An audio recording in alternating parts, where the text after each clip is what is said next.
अस्सलाम वालेकुम नाज़रीन, मैं Asad Abbas Bhatt advocate high court program कानून क्या कहता है के साथ हाजिर खिदमत हूँ। नाज़रीन, आज किसी दूसरे मौजू पे बात नहीं की जा सकती क्योंकि आज सबसे बड़ा मौजू और सबसे ज़ेर बहस बात करने वाली जो है वो इमरान खान चेयरमैन PTI की अरेस्ट के मुतल्लिक है। इसके क्या सियाक़ व सबाक़ थे, उनके ख़िलाफ़ आखिर मुकदमा था क्या, उनको कितनी सज़ा हुई, इसके अगेंस्ट जो है अपील किस फोरम पर फाइल की जाएगी, क्या वहाँ पर कौन कौन से दलाइल दिए जाएंगे, कौन कौन से वकला की टीम होगी, इमरान खान साहब अब कहाँ पर जो है वो पाबंदे सलासिल हैं, उनको कहाँ पर रखा गया है और कुछ देर के बाद उनको कहाँ पे लेके जाया जाएगा। बहुत सारे पहलू हैं जो इस पूरी स्टोरी के मुतल्लिक हैं। आज हम लंबी एक ट्रांसमिशन करेंगे और इसी के मुतल्लिक बात करेंगे और सिर्फ कानून की बात करेंगे। नाज़रीन, आज इस कानूनी बात को, इस कानूनी केस को लेकर मेरा जो साथ देंगे मेरे जो मेहमान हैं वो किसी तारुफ के मुहताज नहीं। मेहर मोहम्मद इकबाल साहब पहले भी मेरे गेस्ट रह चुके हैं, पहले भी जो है वो कई दफ़ा मेरे शो में आ चुके हैं। Advocate supreme court of Pakistan है, आइनी अमूर के ऊपर जो है वो दस्तरस रखते हैं, काफ़ी ज़्यादा अपनी अच्छी प्रैक्टिस बनाए हुए हैं, अच्छा एक वकालत के अंदर नाम है। मैं उनको खुशामदीद कहूँगा। बहुत शुक्रिया इकबाल साहब। Thank you sir.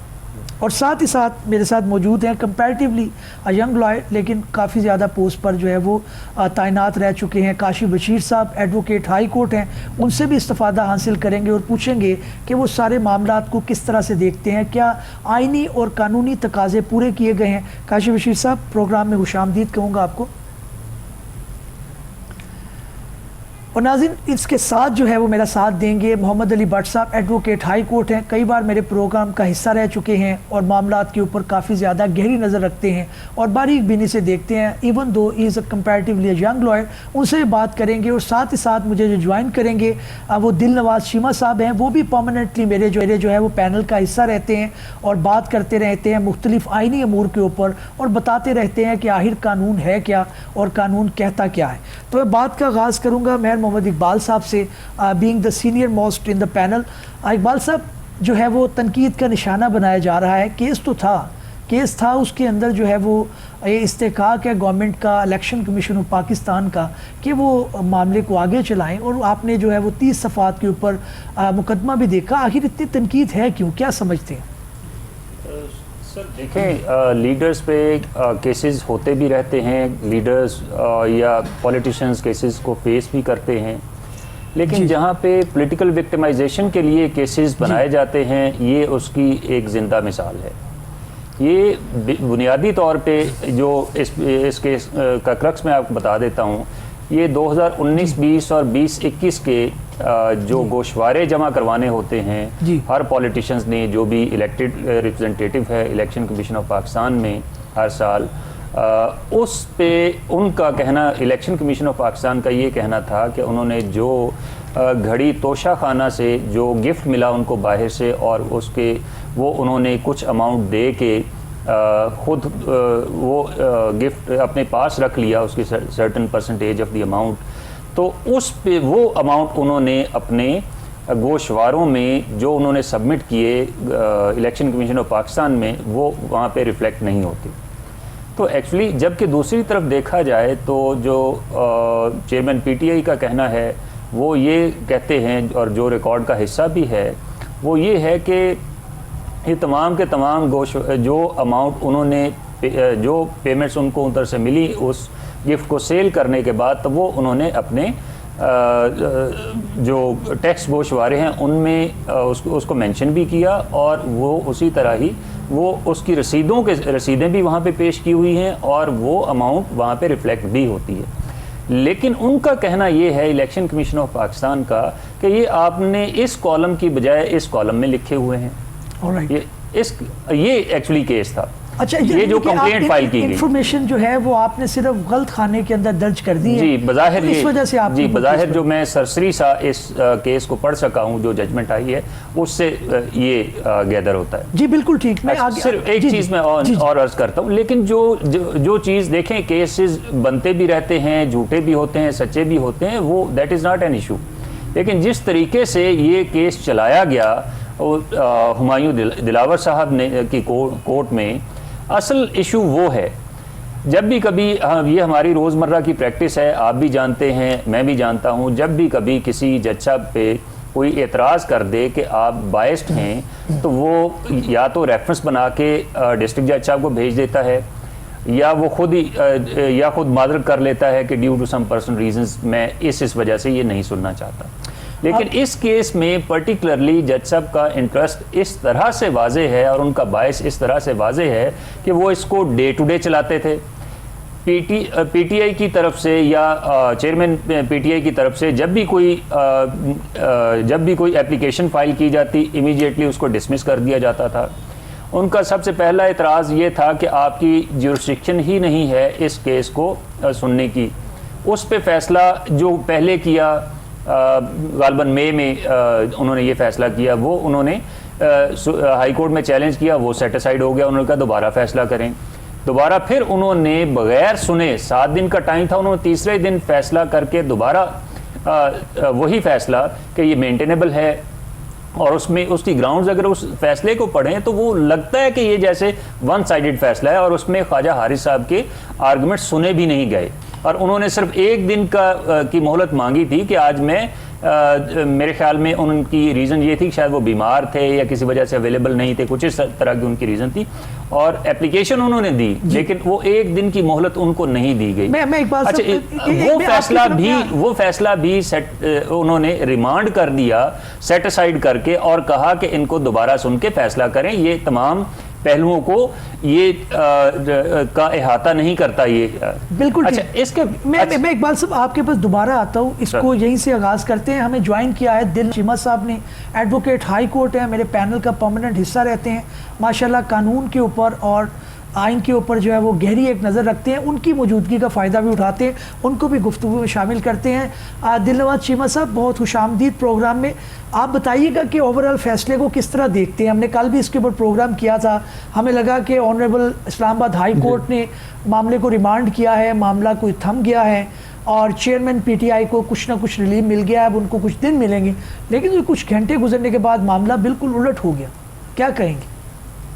बड़ी मेहरबानी भट्ट साहब, शुक्रिया। भट्ट साहब, कल भी मेरा ख्याल यही ख्याल था, बात तो वही बनी कि रिलीफ वाला जो एलिमेंट था वो तो शायद खुद से जो है वो तसव्वुर किया गया था कि रिलीफ इसमें कोई है। वैसे उस ऑर्डर में कोई खास रिलीफ नहीं थी, ऑर्डर तो ये था कि इसको सुन के फैसला करें। लेकिन अब जो सिचुएशन है बड़ी फ़र्क है। अभी ये तफसीली फैसला तो 30 पेजेस का जो कह रहे हैं वो तो अभी मैंने नहीं पढ़ा, लेकिन जो शॉर्ट ऑर्डर है जिसके ज़रिए से ऑर्डर पास हुआ है वो मैंने देखा है। उसमें एक जो बहुत बड़ा इशू अब आएगा और बनेगा आगे जाके, वो ये है कि ये गैर मौजूदगी में फैसला किया गया है, पिटिशनर की गैर मौजूदगी में, सॉरी इसकी जो है अक्यूज की गैर मौजूदगी में। मैं कतई कलामी माफ दिलनवाज चीमा साहब, 40 डेट के अंदर से 30 दफ़ा चेयरमैन पीटीआई हाजिर हुए हैं। अगर आप इसको एक कंडीशन बना लेते हैं कि मुल्जिम पेश होगा तो अदालतें फैसला करेंगी, तो ये तो आपने सवाब दी मुल्जिम के हाथ में पकड़ा दी। तो आपको नहीं लगता कि अगर नहीं मुल्जिम आ रहा तो हाँ, इस पे मैं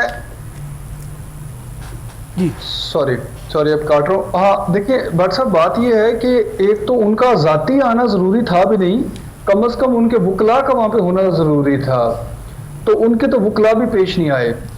और अगर आप ऑर्डर शीट देखें, जज साहब ने बड़ी इस चीज़ को बड़ा इंटेंशनली रिकॉर्ड किया है कि सुबह 8:30 बजे केस कॉल हुआ, फिर 9:30 बजे, फिर 12 बजे और फिर 12:30 बजे उन्होंने ऑर्डर पास किया। मतलब ये दिखाया ऑर्डर शीट में कि इन सारे पूरे दिन में इन चारों टाइम्स पे इनकी तरफ से कोई पेश नहीं हुआ, रिक्वेस्ट की गई एडजर्नमेंट की।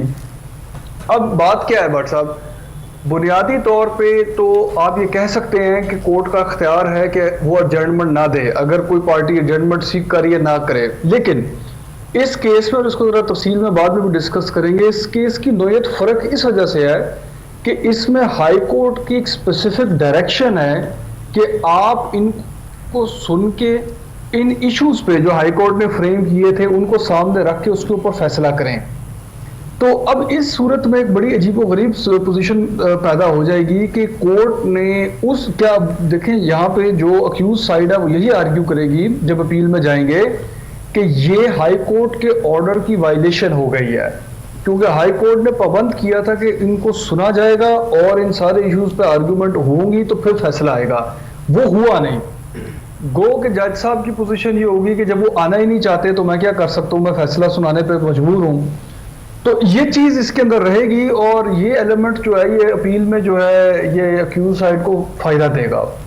बिल्कुल ठीक है। दिलनवाज चीमा साहब हमारे साथ ही रहेगा, आपको जो है वो गुफ्तगू के अंदर गाहे बगाहे शामिल करते रहेंगे। मैं आता हूँ दोबारा वापस अपने पैनलिस्ट की तरफ, और काशिफ बशीर साहब जो है मेरे कुलीग, उनकी मौजूदगी से इस्तेफादा उठाते हैं। काशिफ बशीर साहब, क्या आप समझते हैं, अब कोर्ट जो है वो मुल्जिम के सवाबदीद पर बैठी रहे, लॉयर्स भी आपको पता है कि उसके अंदर एक ताहीरी हरबे इस्तेमाल होते हैं, डिले का भी मामला होता है, तो कोर्ट ने अब डिसीजन तो करना है। 40 डेट्स हुई हैं, उसके अंदर 3 दफ़ा जो है वो चेयरमैन पीटीआई जो है वो शामिल जिसे आप प्रोसीडिंग के उन्होंने ज्वाइन किए हैं, कोर्ट के अंदर आए।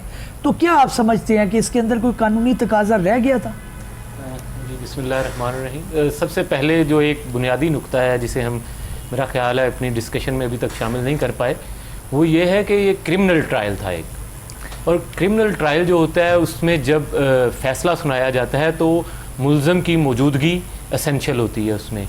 तो पता नहीं जज साहब क्यों इतनी हेस्ट में थे, क्यों इतनी जल्दी में थे कि उन्होंने इस चीज़ का भी इंतज़ार नहीं किया कि मुल्ज़म जो है वो पेश हो, अदालत में मौजूद हो और मुल्ज़म के सामने फ़ैसला सुनाया जाता है। ये हम जो फ़ौजदारी वकला हैं जो देखते हैं रोज़ अदालतों में फ़ैसले होते हैं।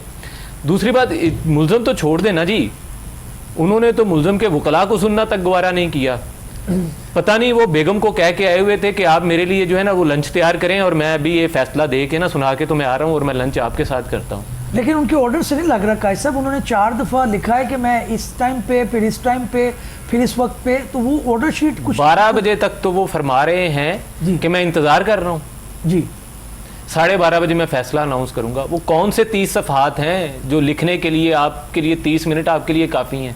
ओके। हम एक पिटीशन ड्राफ्ट करने बैठ जाएं, उसकी एक प्रेयर लिखनी हो तो उस पर हमें इतनी मगजमारी करना पड़ती है, कानूनी कुतब के सहारे लेने पड़ते हैं, हमें देखना पड़ता है, मुख्तलिफ नज़ायर को देखना पड़ता है। तो जज साहब तो जहनी तौर पर तैयार बैठे हुए थे, उन्होंने जहनी तौर पर नहीं फैसला लिखा हुआ था, उन्होंने तो बस जो है उसको साइन करके वो सुनाया है।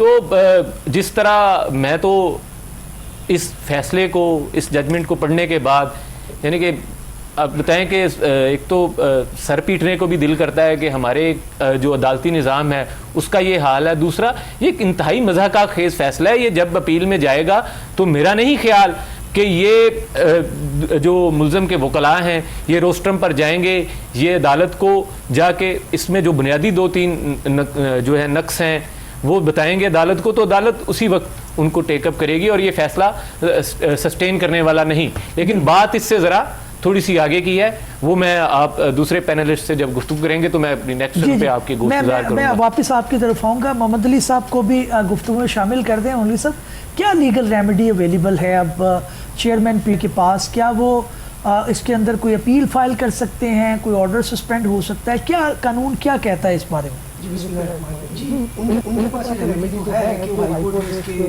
अगेंस्ट अपील करें, जो कि हाई कोर्ट को होती है।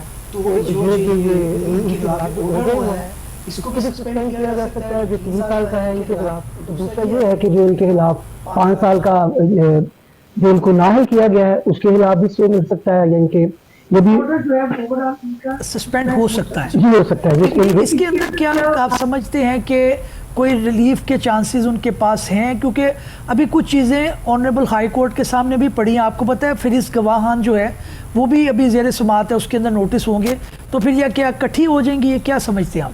बिल्कुल, ये इकट्ठी हो जाएंगी, इससे मुल्जिम को भी फायदा होगा। उसकी वजह यह है कि देखिए नीचे प्रोसीजर जो है वो कंप्लीट नहीं हो सका, यही हाई कोर्ट में देखना है क्या क्या चीज़ें नीचे मिसिंग हुई हैं जो हमने उसको सॉर्ट आउट करना है।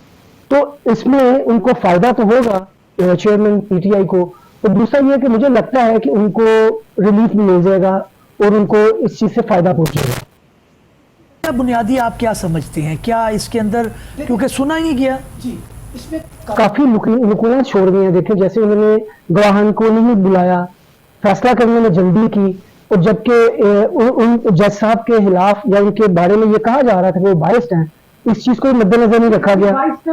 इकबाल साहब की तरफ लेके आते हैं। इकबाल साहब, आपको मैं दोबारा ज़हमत दूंगा। आप बताइएगा कि क्या कानून ये इजाज़त देता है, कोर्ट के अंदर आपको पता है अक्सर जब आप आर्गुमेंट करते हैं तो हॉट वर्ड्स भी एक्सचेंज हो जाते हैं, आप जज साहब आपको कुछ कह देते हैं, आप जज साहब को कुछ कह देते हैं, तो क्या ये बुनियाद बना कर आप इसको एक क्राइटेरिया ग्रांट कर सकते हैं कि जनाब ऐसा मामला हो गया तो अब जो है वो इस जज से फैसला नहीं लेना? तो इस तरह तो हर मुल्जिम जो है वो या हर जो है वो पार्टी ये कहेगी कि जनाब हम इन जज साहब से फैसला नहीं करवाना चाहते। आप सिस्टम कैसे चलाएंगे? सर ये सिर्फ यही बात नहीं है, ये मेरे भाई ने अभी थोड़ी देर पहले कहा कि 8:35 पे वो टेकअप हुआ पहले केस, तो उन्होंने उसको इंतज़ार में रखा, दोबारा 9:25 पे टेकअप हुआ। ये ऑर्डर शीट में मेंशन है, मैं किसी की सुनी सुनाई बात नहीं कर रहा, ये जो ऑर्डर शीट में मेंशन है टाइमिंग में वो बात कर रहा हूँ। 8:35 पे पहली दफ़ा टेकअप हुआ, दूसरी दफ़ा 9:25 पे, तीसरी दफ़ा 10:30 पे और चौथी मरतबा 12 बजे और 12:30 पे 30 सफ़ात का फैसला लिखा हुआ आपके सामने मुंह पे मार दिया जाता है।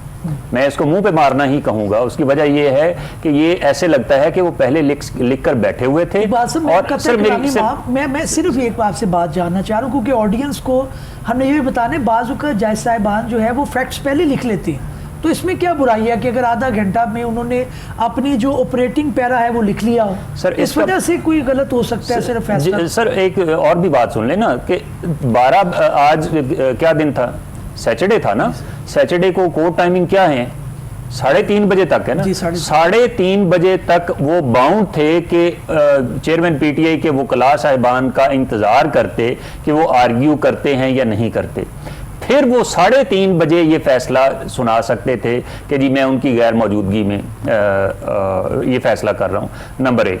नंबर 2, जब भी कभी अगर किसी स्टेज पे भी कोई मुल्ज़िम गैर हाजिर होता है तो प्रोसीडिंग्स को वहीं स्टॉप करके तो क्या किया जाता है, उसके नॉन बेलेबल वारंट्स इशू किए जाते हैं, और अगर फिर भी वो नहीं आता तो फिर उसकी बेल कैंसिल की जाती है, उसका श्योरिटी बॉन्ड जो है वो कैंसिल कर दिया जाता है। हर सूरत उसको अदालत में होना चाहिए ना उसको, अदरवाइज तो आप मतलब ये अदरवाइज इनको जल्दी किस बात की थी? जल्दी एक्चुअली इस बात की थी कि उन्होंने हर सूरत ये आज फैसला करना था, क्योंकि आगे नून लीग की गवर्नमेंट जा रही है।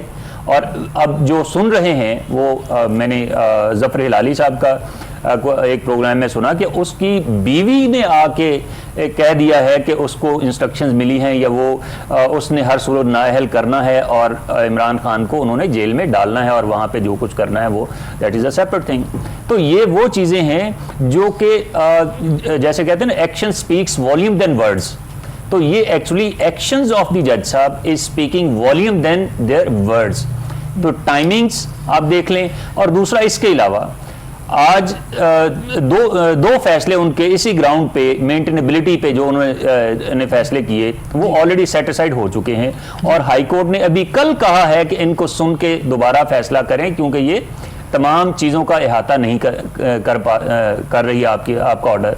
तो आज उन्होंने 2.5 लाइनों में या 3 लाइनों में उन्होंने कहा, चूंकि वो मौजूद नहीं है, किसी ने आर्ग्यू नहीं किया, भाई आर्गुमेंट्स के लिए 3:30 बजे तक का टाइम मौजूद है, वो 3 बजे आके चाहे कहें जी कि हमने नहीं आर्ग्यू करना, या वो कह दें या आपसे एडजर्नमेंट मांगते, then you can say that कि किसी ने आर्ग्यू नहीं किया। अगर 3:30 बजे ये फैसला आता तो फिर ठीक हो जाना था। नहीं, फिर भी बाकी चीजें अपनी जगह थी, लेकिन एटलीस्ट ये जो 12:30 पे जो फैसला लिखवाया गया, इसका मतलब ये है कि 12 बजे तक कोई फैसला नहीं था। बिल्कुल ठीक है, बिल्कुल ठीक। 12:30 बजे वो कौन सी है चीज, वो कौन से, ये या तो जीपीटी से लिखवाया गया फैसला, तो या जो दूसरी जो जीपीटी आपको पता है जहां से ये इस तरह के फैसले आते हैं, ये वहां से फैसला लिखा हुआ पहले से मिला हुआ था, ये पढ़ा था, उसको साइन किया। इसी बात को आगे बढ़ाते हैं, बशीर साहब, काशिफ बशीर साहब, मुझे ये बताइएगा कि आज आप लोगों ने एक पिटिशन जो है वो भी फाइल की ऑनरेबल लाहौर हाई कोर्ट के आगे, उसका क्या सियाको सुबाक था? वो क्या इसको सस्पेंड करवाने के लिए थी? क्योंकि वैसे तो ये कहा जा रहा है, जैसे भी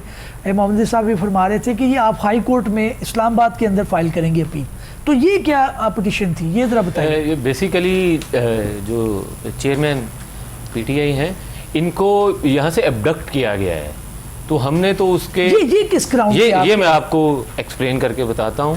देखिए, आप जब इनका ये शॉर्ट ऑर्डर्स पढ़ेंगे, इसमें आईजी इस्लामाबाद को ये डायरेक्शन दे रही है कोर्ट कि आप जो है मुल्ज़िम को, जिसको वो उन्होंने मुजरम का दर्जा दिया, इसको गिरफ्तार करें।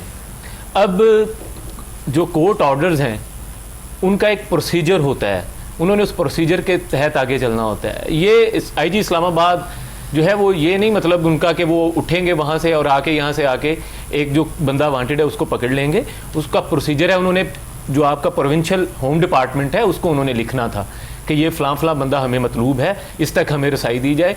वो फिर फैसला करना था होम डिपार्टमेंट ने। होम डिपार्टमेंट के फैसला करने के बाद यहाँ पे इस्लामाबाद की पुलिस ने आना था और फिर आगे आपको प्रोसीजर का पता है कि उन्होंने यहाँ से गिरफ्तार करना था और फिर भी वो सीधे वहाँ पे नहीं लेके जा सकते थे। बिल्कुल ठीक। तो ये क्योंकि जिस तरह का गैर कानूनी और गैर आइनी फैसला है, उसी तरह की गैर कानूनी और गैर आइनी जो है वो हिरासत भी है खान साहब की। और मैं ये यानी कि बतौर एक कानून के तालिब इल्म के ये बात बबांगे दोहल कह सकता हूँ कि इस वक्त इमरान खान साहब चेयरमैन पीटीआई जो है वो एक गैर कानूनी हिरासत में है। बिल्कुल ठीक। अच्छा, तो क्या पिटीशन की फेट क्या डिसाइड, उसके अंदर कोई वो तो अब क्योंकि हाई कोर्ट्स में छुट्टियां हैं और वैसे भी कोई हमें आज हाई कोर्ट में कोई जज साहब ऐसे नहीं थे, मोअज़्ज़ज़ जज साहब कि जो हाई कोर्ट में अवेलेबल होते, और ये अब मंडे के लिए अनफॉर्चुनेटली गई है मंडे तक। वैसे तो हम लोग कहते हैं कि 1 सेकंड की जो इलीगल डिटेंशन है वो भी एक जुल्म के ज़ुमरे में आती है और गैर कानूनी है। तो ये देखिए अब मंडे तक तो ये गैर कानूनी हिरासत है। अब देखिए जो हमारे मोअज़्ज़ज़ अदलिया के जो जजेस साहिबान हैं उन तक हमारी आवाज़ पहुंच रही है, वो भी देख रहे हैं मीडिया और सोशल मीडिया के हवाले से, अगर तो शायद वो इस पर कोई सुनवाई करें और बात जो है वो जो है कानून जो है वो अपना रास्ता ले। बिल्कुल ठीक। मैं दिल नवाज चीमा साहब आपकी तरफ आऊँगा, उसके बाद मैं मोहम्मद अली साहब की तरफ आता हूँ। मुझे ये बताइएगा कि अब आप पटिशन फाइल करते हैं हाई कोर्ट के अंदर, आज एक पटिशन ये भी सुना गया है कि ऑनरेबल सुप्रीम कोर्ट के सामने भी फाइल की गई है, जिसके ऊपर गालिबन कोई इतराज़ात लगे हैं। अगर आपके इल्म में है तो उसके बारे में अगर आप थोड़ा आगाह करना चाहें, और ओवरऑल अगर आप बताएं कि अब ये अगर पटिशन आप फाइल कितने दिनों में कर सकते हैं हाई कोर्ट के सामने इस्लामाबाद के अंदर। बट साहब इसका भी मैं बता देता हूँ। दूसरा मेरा ख्याल पता नहीं पहले डिस्कस हुआ कि नहीं, मेरा ख्याल ऑडियंस को ये भी बताते चलें कि आखिर फैसला है क्या, सज़ा किस चीज़ पे है। तो ये एक मिसकंसेप्शन चल रही है कि तोशा खाना से गिफ्ट लेने के ऊपर सज़ा है। सज़ा इस चीज़ की नहीं है, सज़ा इस चीज़ की है कि आपने अपने जो स्टेटमेंट होता है एसेट्स एंड लाइबिलिटीज़ का, वो हर साल पार्लियामेंटेरियन से जमा कराना होता है। उसकी जो है मिस डिक्लेरेशन के ऊपर ये मुकदमा चल रहा था। इलेक्शन कमीशन से फिर रेफर होके इधर आया था इन सेशन जज साहब के पास। इन्होंने फिर अब इस पे फैसला दे दिया है, और फैसला ये दिया है कि ये इसके अंदर सफिशेंट एविडेंस है फैसले के तहत कि ये जो मुतलका साल थे 18, 19, 20, इनमें दुरुस्त तरीके से जो है वो एसेट्स को डिक्लेयर नहीं किया गया, और 20-21 की हद तक जो है वो रिटर्न्स को सही तरह से डिस्क्लोज नहीं किया गया। इस बेसिस पे इनको जो है ना फाइंड किया गया। Is been found guilty of corrupt practices of hiding benefit, मतलब अपने एहसास छुपाने का जो है इल्ज़ाम था वो कहते हैं साबित हो चुका है, और उस बिना पे इनको सज़ा हुई है 174 इलेक्शन एक्ट जो प्रोवाइड करता है। ऑलराइट। अच्छा, इसमें अपील का आप कह रहे हैं व्हाट्सएप, मैंने कहा एक वजाहत करता चलूँ, शायद हो चुकी है बात, अब शायद दोहरा गया हूँ, लेकिन फिर भी इट्स इम्पॉर्टेंट टू अंडरस्टैंड कि तोशा खाना के रूल्स की वायलेशन का कोई मुकदमा नहीं है यहाँ पे। यहाँ पे अपने एसेट, किसी भी आपके पास एक गाड़ी है, हमारे मुल्क में मैं इसलिए बताता जा रहा हूँ क्योंकि हमारे मुल्क में हिस्ट्री रही है, किसी के अकाउंट में कुछ पैसे रहे, किसी का कोई ट्रस्ट था, बच्चों के नाम पे था, उसने जाहिर ने किया, उसको नाअहल कर दिया। तो ये उस लाइन ऑफ जजमेंट्स पे चल रहा है काम कि आपने अपने एसेट्स को सही तरह डिस्क्लोज नहीं किया। आपने अपील की बात की, अपील हाई कोर्ट में जाएगी, बट साहब वैसे मैं ज़ाती तौर पे एक बात करता चलूँ, बाकी डिस्कशन चलती रहेगी। मैं समझता हूँ कि अल्टीमेटली इसका नुकसान शायद इतना ना हो अक्यूज साइड को, इसका शायद ओवरऑल फ़ायदा ही हो। उसकी वजह यह है कि इसके हाई कोर्ट में जजमेंट के मेरी अपना नाकिस राय के हिसाब से इसके सस्पेंड होने के काफ़ी चांस हैं। एक तो सेंटेंस भी 5 साल से कम का है, इसमें 3 साल का सेंटेंस इन्वॉल्व है, बाकी दोस्त इस पर अपनी राय दे सकते हैं। और दूसरा ये है कि जैसे मैंने कहा इसका ख़ास एक बैकग्राउंड है। जब हाई कोर्ट का अपना एक स्पेसिफिक ऑर्डर था, अभी वो कल ही आया है, और उस ऑर्डर में बड़ा स्पेसिफिक डायरेक्शन थी कि इन इश्यूज को डिसाइड किया जाए और सुन के डिसाइड किया जाए। तो नो डाउट जज साहब के पास ये अपने आप को, अपनी जजमेंट को डिफेंड करने के लिए ये ग्राउंड रहेगा कि जब खुद ही नहीं पेश होना चाहता अक्यूज तो मैं क्या करूं। लेकिन उसके तरीके हैं, फाइन इम्पोज की जा सकती है, सख्त ऑर्डर्स किए जा सकते हैं, दूसरी चीज़ें की जा सकती हैं, कंपेल किया जा सकता है। लेकिन सुनना या उसको रीजनड ऑर्डर करने के लिए या जो हाईकोर्ट की डायरेक्शन है उसके तकाजे पूरे करने के लिए दोनों तरफ की बहस सुन के फैसला करना बेहतर था। अब क्योंकि वो नहीं हुआ, दोबारा एक्स पार्टी ऑर्डर इसको समझा जा सकता है या जजमेंट इन डिफॉल्ट है। तो अब ये जब हाईकोर्ट में जाएगी तो डेफिनेटली हाईकोर्ट ने ये चीज़ अपने सामने रखनी है और उसके अगर फर्ज करें जजमेंट ये सस्पेंड हो जाती है और उसके साथ बेल भी जो है वो मिल सकती है अक्यूज्ड को, तो जब जजमेंट सस्पेंड हो जाएगी और हाई कोर्ट में मैटर चलेगा और बेल मिल जाएगी तो अल्टीमेटली ये आउटकम जो है इनके फेवर में जाएगा, इनके खिलाफ नहीं इतना जाएगा, इनके फेवर में जाएगा।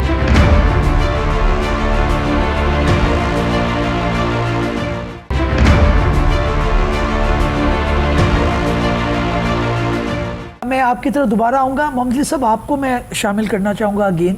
आप क्या समझते हैं कि अब इसके अंदर जो है वो चेयरमैन पीटीआई जो है उनकी एक लिस्ट, एक फहरिस्त गवाहान की वो बात करते रहे कि उनको सफाई का मौका नहीं दिया गया। आपको पता है कि अंदर 342 की जो स्टेटमेंट होती है उसके अंदर उनसे पूछा जाता है कि आप डिफेंस में कोई गवाह पेश करेंगे या आप अपनी सफाई में कोई बात करेंगे, तो उसके अंदर जब उन्होंने स्पेसिफिकली कहा तो आप समझते हैं कि उस बुनियाद के ऊपर भी केस दोबारा रिमांड हो सकता है, क्योंकि ऑनरेबल हाई कोर्ट इस्लामाबाद खुद तो जाहिर है ट्रायल कंडक्ट नहीं करवाएंगे। तो प्रिसाइजली मेरा क्वेश्चन ये है कि क्या रिमांड होने के चांसेस दोबारा ज़्यादा हैं केस?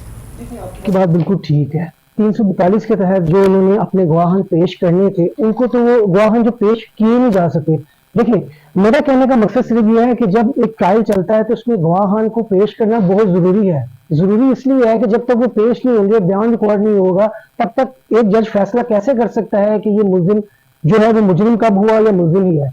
लिहाजा ये कभी भी नहीं देखा गया कि इतनी जल्दी वो किसी केस का फैसला कर दें। और जो ये आपने जैसे जिक्र किया कि ये उन्होंने गवाहान को तो पेश नहीं होने दिया, लेकिन वो इंतजार तो करते रहे।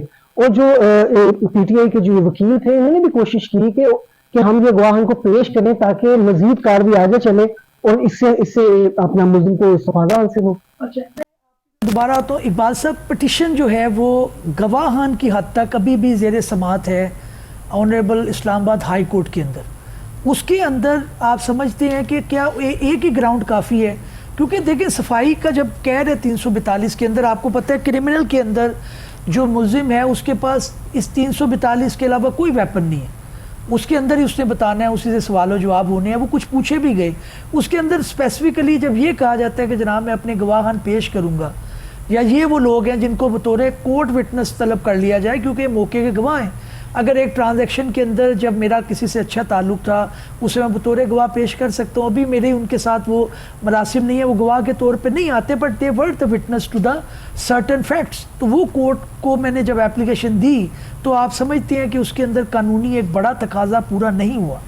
सर बिल्कुल भी नहीं हुआ। किस स्टेज पे ये आप कानूनी तकाजा पूरा नहीं हुआ कहेंगे? इस पे मुझे ना एक गालिब का एक शेर याद आ रहा है, रोम दिल को कि पीटूं जिगर को मैं, मकदूर हो तो साथ रखूं नौहा घर को मैं।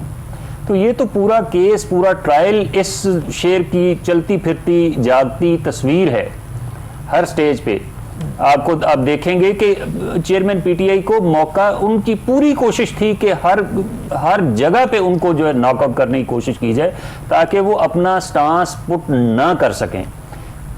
देखिए सेक्शन 540 क्या है?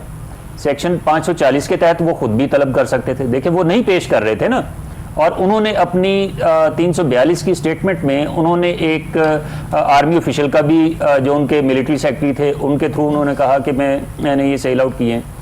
तो भाई आप उनके थ्रू आप खुद उनको तलब कर लें। और जिन लोगों को उन्होंने, जिनकी लिस्ट उन्होंने दी, जो एप्लीकेशन दी, और उसमें एक साहब का उन्होंने कहा जी कि ये कराची में है, ये आज नहीं आ सकते, 2 दिन का वक्त दे दें।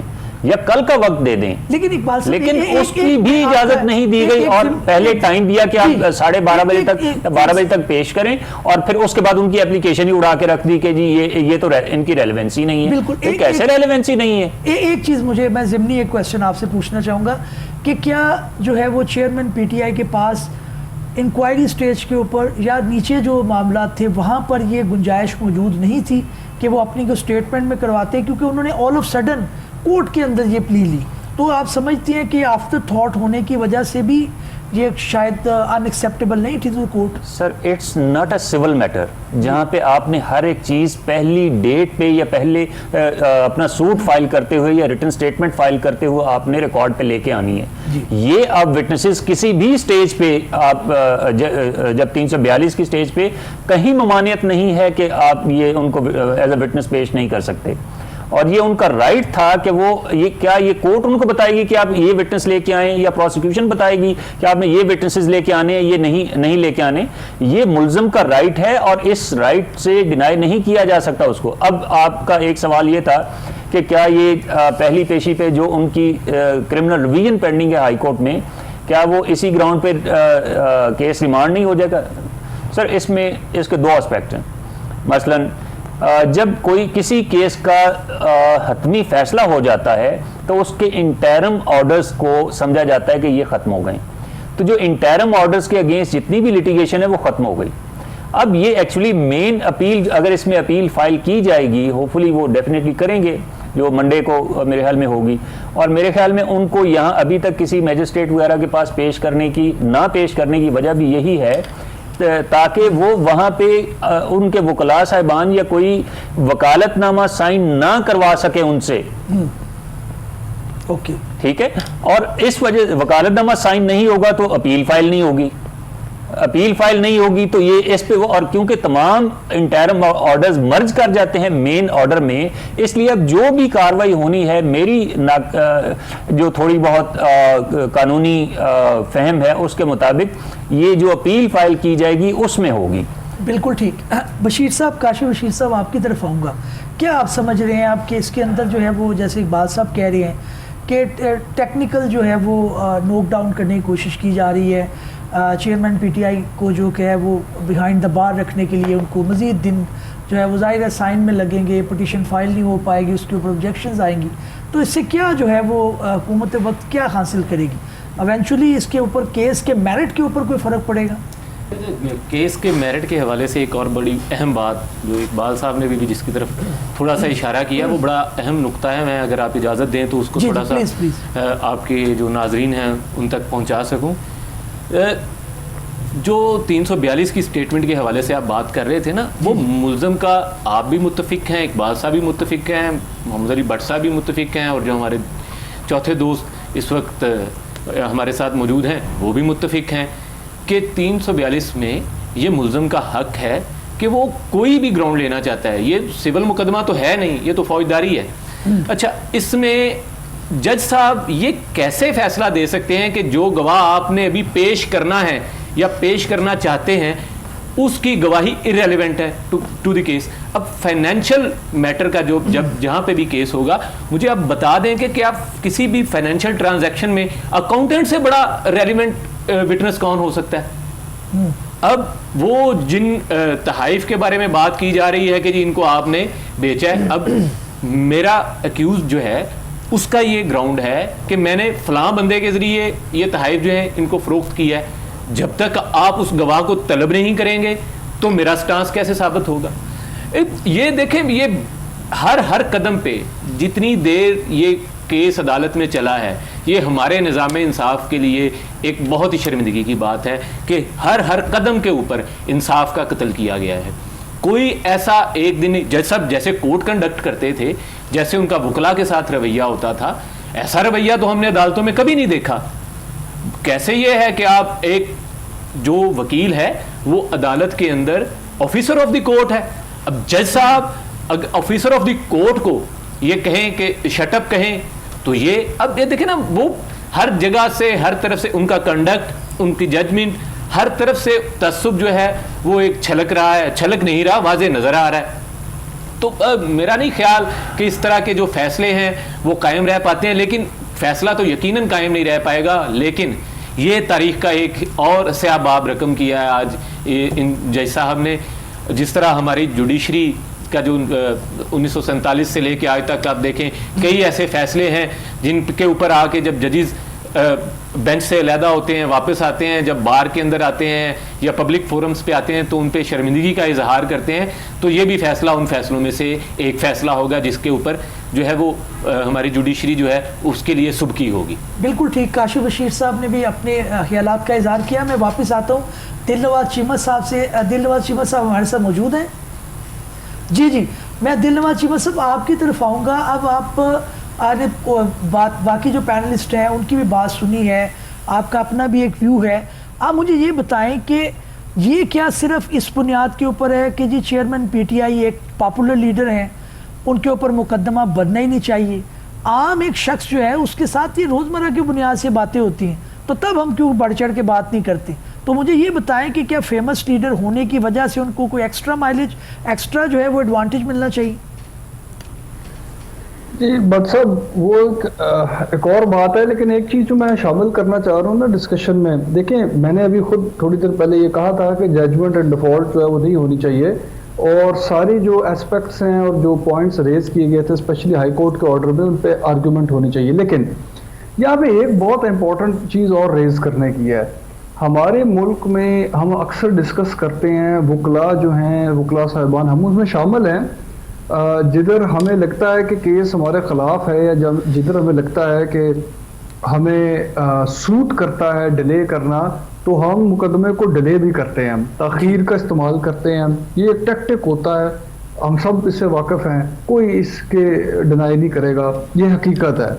और इसमें विटनेसेस पेश करने में डिले होता है, कोर्ट के ऑर्डर्स को कंप्लाई विद करने में डिले होता है, जजमेंट्स ली जाती हैं। अब यहाँ पे गो के मैं समझता हूँ, मैं वो बात साथ साथ लेके चल रहा हूँ कि यहाँ पे ऐसा ही होना चाहिए था, लेकिन ये भी तो हमें देखना चाहिए कि क्यू साइड से अगर आज का ऑर्डर, आज की डेट फिक्स थी और कल का हाई कोर्ट का ऑर्डर है, तो इनके वकला साहिबान को चाहिए था कि फौरी तौर पे इस कोर्ट के सामने पेश होकर अपने आर्गूमेंट्स प्रेजेंट करते। इनको भी तो चाहिए कि वो गुंजाइश ना छोड़ें। एक चीज सर, क्या कोर्ट को 3:30 बजे तक इंतजार नहीं करना चाहिए था उनके वकला साहिबान का? और बारहा उनकी तरफ से ये कहा भी गया उनके वकला की तरफ से इंतजार के लिए। एक और बड़ा अहम नुक्ता है, मैं माजरत चाहूंगा चीमा साहब कि आपको पता है आज ख्वाजा हारिस साहब के जो क्लर्क हैं, जब ये केस उस वक्त प्रोसीडिंग्स इनकी हुमायूं दिलावर साहब की अदालत में चल रही थी, तो उनके क्लर्क के जो के वकला के ब्रीफ का कस्टोडियन होता है, हमारे ब्रीफ्स हमारे क्लर्क्स के पास ही होते हैं ना, उनको पाकिस्तान की सबसे बड़ी अदालत के अहाते से अगवा कर लिया गया था। अच्छा, ये फैक्ट्स भी बड़ा एक इंटरेस्टिंग है कि अब ये भी जो मामला अगवा किया गया था या उनसे कागज उनसे गलबन लिए गए थे, ये मुझे तो अभी तक ये खबर थी। बात कर लिया गया ये आप बता रहे हैं? नहीं चीमा सर, बात आपकी भी इस पॉइंट पे है कि जब एक स्पेसिफिक ऑर्डर मौजूद है तो उस सूरत के अंदर उनको पेश होना उनकी प्रायोरिटी में से होना चाहिए। तो ये मैं ये कह रहा हूँ, देखिए मैं अपनी बात अपनी जगह में दूसरी बात कर रहा हूँ। देखिए आप हमें आपकी प्रैक्टिस में देखते हैं, जब हमें ऑर्डर्स होते हैं आपको डायरेक्ट होता है, रिमांड होता है केस के अगले दिन आपकी डेट फिक्स है, उस पर जाके पेश हो। हमारे पास भी ऑप्शन होता है कि हम ना पेश हों, अर्जेंट करवा लें, डिले करवा लें, लेकिन इसको बेहतर ये समझा जाता है कि अवॉइड ना करें क्योंकि ये आपके केस पे इसका नेगेटिव इफेक्ट पड़ता है। लेकिन आई एक्सेप्ट कि ये बिल्कुल एक डिफरेंट नौयत का केस है, बहुत हाई प्रोफाइल और बड़ा नेशनल इंपॉर्टेंस का केस चल रहा है, मैं समझता हूँ इस बात को। एक और बात करता चलूं कि ये नवंबर 2022 का ट्रायल कमेंस हुआ है, अभी अगस्त 2023 हो गई है, तो डेफिनेटली इस ट्रायल को भी ये तो नहीं हुआ कि 2 या 3 हफ्तों के अंदर इस ट्रायल को कंक्लूड कर दिया गया है।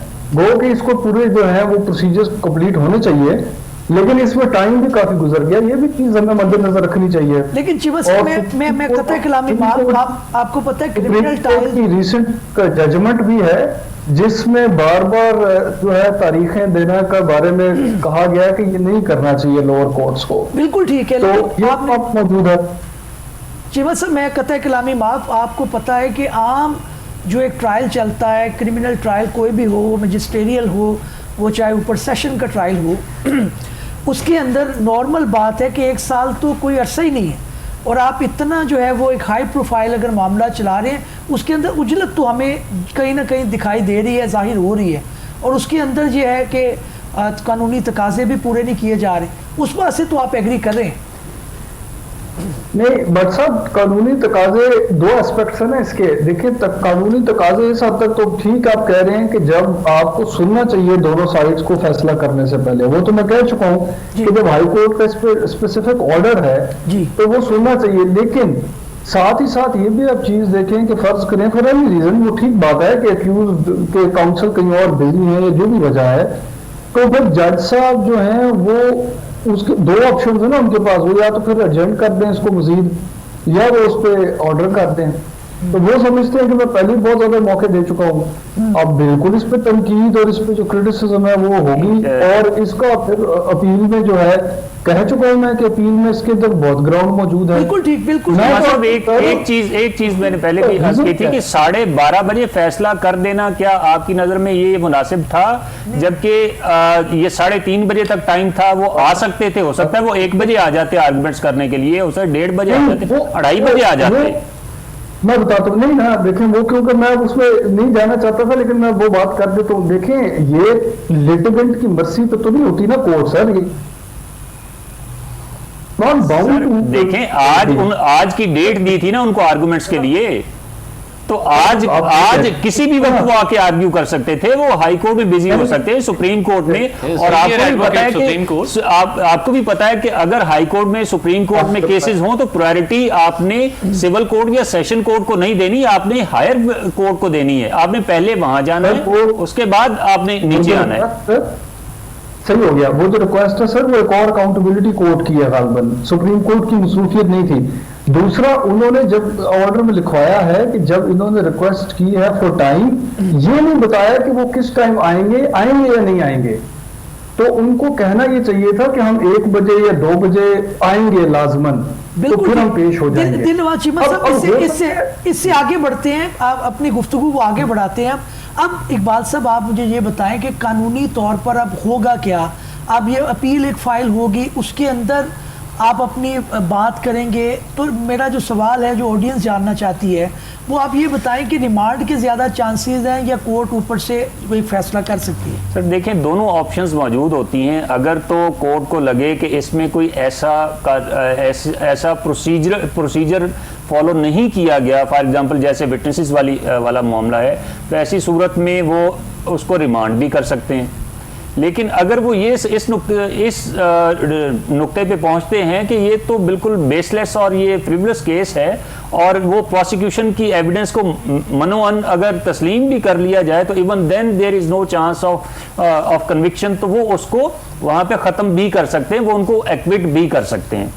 दोनों ऑप्शन मौजूद होंगी, दोनों पॉसिबिलिटीज मौजूद हैं। मौलवी साहब मैं आपकी तरफ आऊँगा, आप बताइएगा एज ए यंग लॉयर। एक इतराज़ ये आ रहा है कि जनाब ये पहले मामला मैजिस्ट्रेट के पास जाना चाहिए था, उसके बाद वो उसकी स्क्रूटनी करते और फिर ये मामला रेफ़र करते ऊपर जो मुतलका कोर्ट है। इस आर्गूमेंट के अंदर कितनी जान है? जी बहुत ज़्यादा, इसमें इस आर्गूमेंट जहाँ इसलिए है कि सेक्शन 193 जो है ना वो इस चीज़ को कहता है कि कोई भी जज जो है ना, कोई भी जज अपने प्यार का इस्तेमाल तब तक नहीं कर सकता जब तक मजिस्ट्रेट उसकी छानबीन करके उसको रेफर ना कर दे। तो जो सेशन जज साहब ने जो फैसला किया है, क्या उनकी छानबीन के बाद किया है, ये सवाल यहाँ पे पैदा होता है।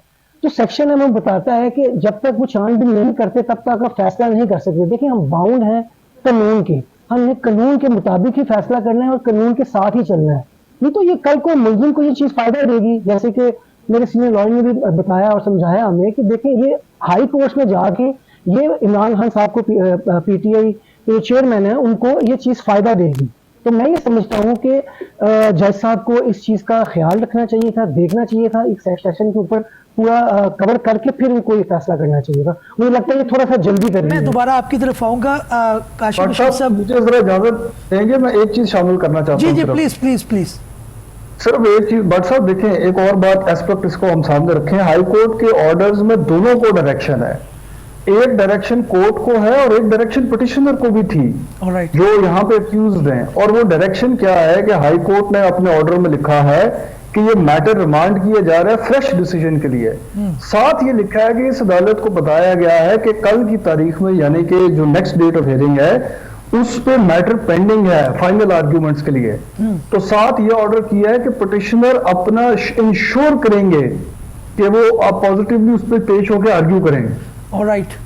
तो आप ये समझते हैं कि इकबाल साहब की तरह मामला लेके चलते हैं। इकबाल साहब, अब जो चीमा साहब पॉइंट उठा रहे हैं कानूनी तौर पर, और मैं फिर काशिफ बशीर साहब की तरफ भी आता हूँ कि वो ये कह रहे हैं कि डायरेक्शन जो है वो आपकी डुअल थी, जितनी कोर्ट पे थी उतनी ही पिटिशनर पे थी, उतनी ही चेयरमैन पीटीआई के लॉयर्स या उनकी लीगल टीम पर थी कि वो टाइमली जो है वो कंप्लाई विद करते, अपने आर्गूमेंट फर्निश करते।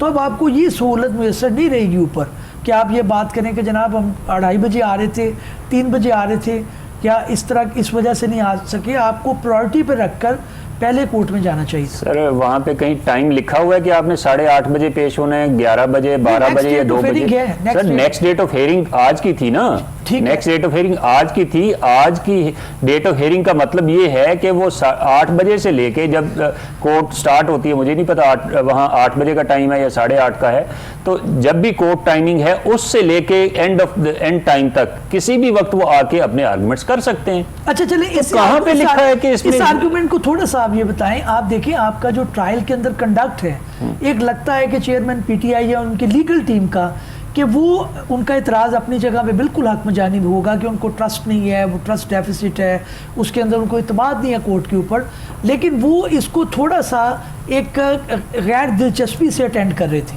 पहले भी उनको मौके मिले, उसके बाद भी उनको मौका मिला, तो जैसा कोई यहाँ था कि आज भी नहीं आएंगी। नहीं, वो प्रिज्यूम नहीं कर सकते ऐसी चीज़ें। देखें पिछले जो मौके दिए जाते हैं, इस पे कानून मौजूद है कि पिछली दी गई एडजर्नमेंट्स की बेसिस पे आप कोई एक एडजर्नमेंट वो डिनाई नहीं कर सकते, क्योंकि पिछली एडजर्नमेंट्स जो हैं वो अपने मेरिट्स पे दी गई या नहीं दी गई वो अलग मेरिट, उनके अपने मेरिट्स और डीमेरिट्स होते हैं। आपने बात करनी है आज की। आज की हाई कोर्ट ने डायरेक्शन दी थी कि ये पेश हों और वो उसका फैसला करें, ठीक है। तो क्या मतलब इस पे मुझे ये देखें ना, 2.5 लाइनों में देखें, फिर भी इवन वो नहीं भी पेश हुए थे, इवन देन आपने जो हाई कोर्ट ने पॉइंट्स कहे थे आपने उनको डिस्कस करने के बाद इसका फैसला करना था। अब 2.5 लाइनों में ये लिख के कि पिछले 5/5/23 और जुलाई समथिंग डेट मुझे याद नहीं एग्जैक्टली 2023 की में जो फैसला किया गया वही फैसला अब है, ये तो नहीं आप कह सकते सिर्फ इस वजह से कि आज कोई पेश नहीं हुआ। Even then you have to decide the matter on your merits. बिल्कुल, या आप कहते हैं कि मैं dismiss due to non prosecution करता हूं इस एप्लीकेशन को, बिल्कुल फिर आप कर सकते थे। दूसरी बात, जब मौका दिए, अपॉर्चुनिटी आपने देनी है। अपॉर्चुनिटी का मतलब ये नहीं है, आपने सफिशिएंट अपॉर्चुनिटी देनी है। हाई कोर्ट ने कहीं नहीं लिखा कि आप इनको रीजनेबल ग्राउंड पे एडजर्नमेंट नहीं दे सकते। अभी तो मांगी नहीं गई ना एडजर्नमेंट, और उन्होंने हेस्ट में जो कि नजर आ रही है कि चीजें पहले से डिसाइडेड थी, तो उन्होंने ये फैसला पहले से लिखा हुआ था। 12 बजे तक तो कोई फैसला नहीं था, 12:30 बजे 30 सफ़ात का फैसला आ जाता है। आपको भी पता है कि हम कोई 10-15 सफ़े की भी कोई पिटीशन लिखने बैठते हैं तो बाज़ दफ़ा हफ्ता लग जाते हैं, 10-10 12-12 ड्राफ्ट निकालने पड़ते हैं, उसकी करेक्शंस ये वो सब कुछ, केस लॉ वगैरह। अच्छा, एक एस्पेक्ट तो ये है कि ये पॉसिबल ही नहीं है कि ये इतनी देर में फैसला लिखा जा सके। दूसरा, 12:30 बजे का फैसला है और 1:15 पे या 20 मिनट पे इमरान खान लाहौर में अरेस्ट हो जाते हैं। अच्छा, ये इस पहलू के ऊपर ब्रेक के बाद बात करते हैं। नाज़रीन, यहाँ पे वक्त हुआ है ब्रेक का, हमारे साथ रहेगा, कहीं में जाएगा। मिलते हैं राइट आफ्टर द ब्रेक। और यहाँ पे मैं दिलनवाज चीमा साहब का शुक्रिया अदा करना चाहूँगा, उन्होंने अपना कीमती वक्त से हमें नवाजा, बहुत शुक्रिया।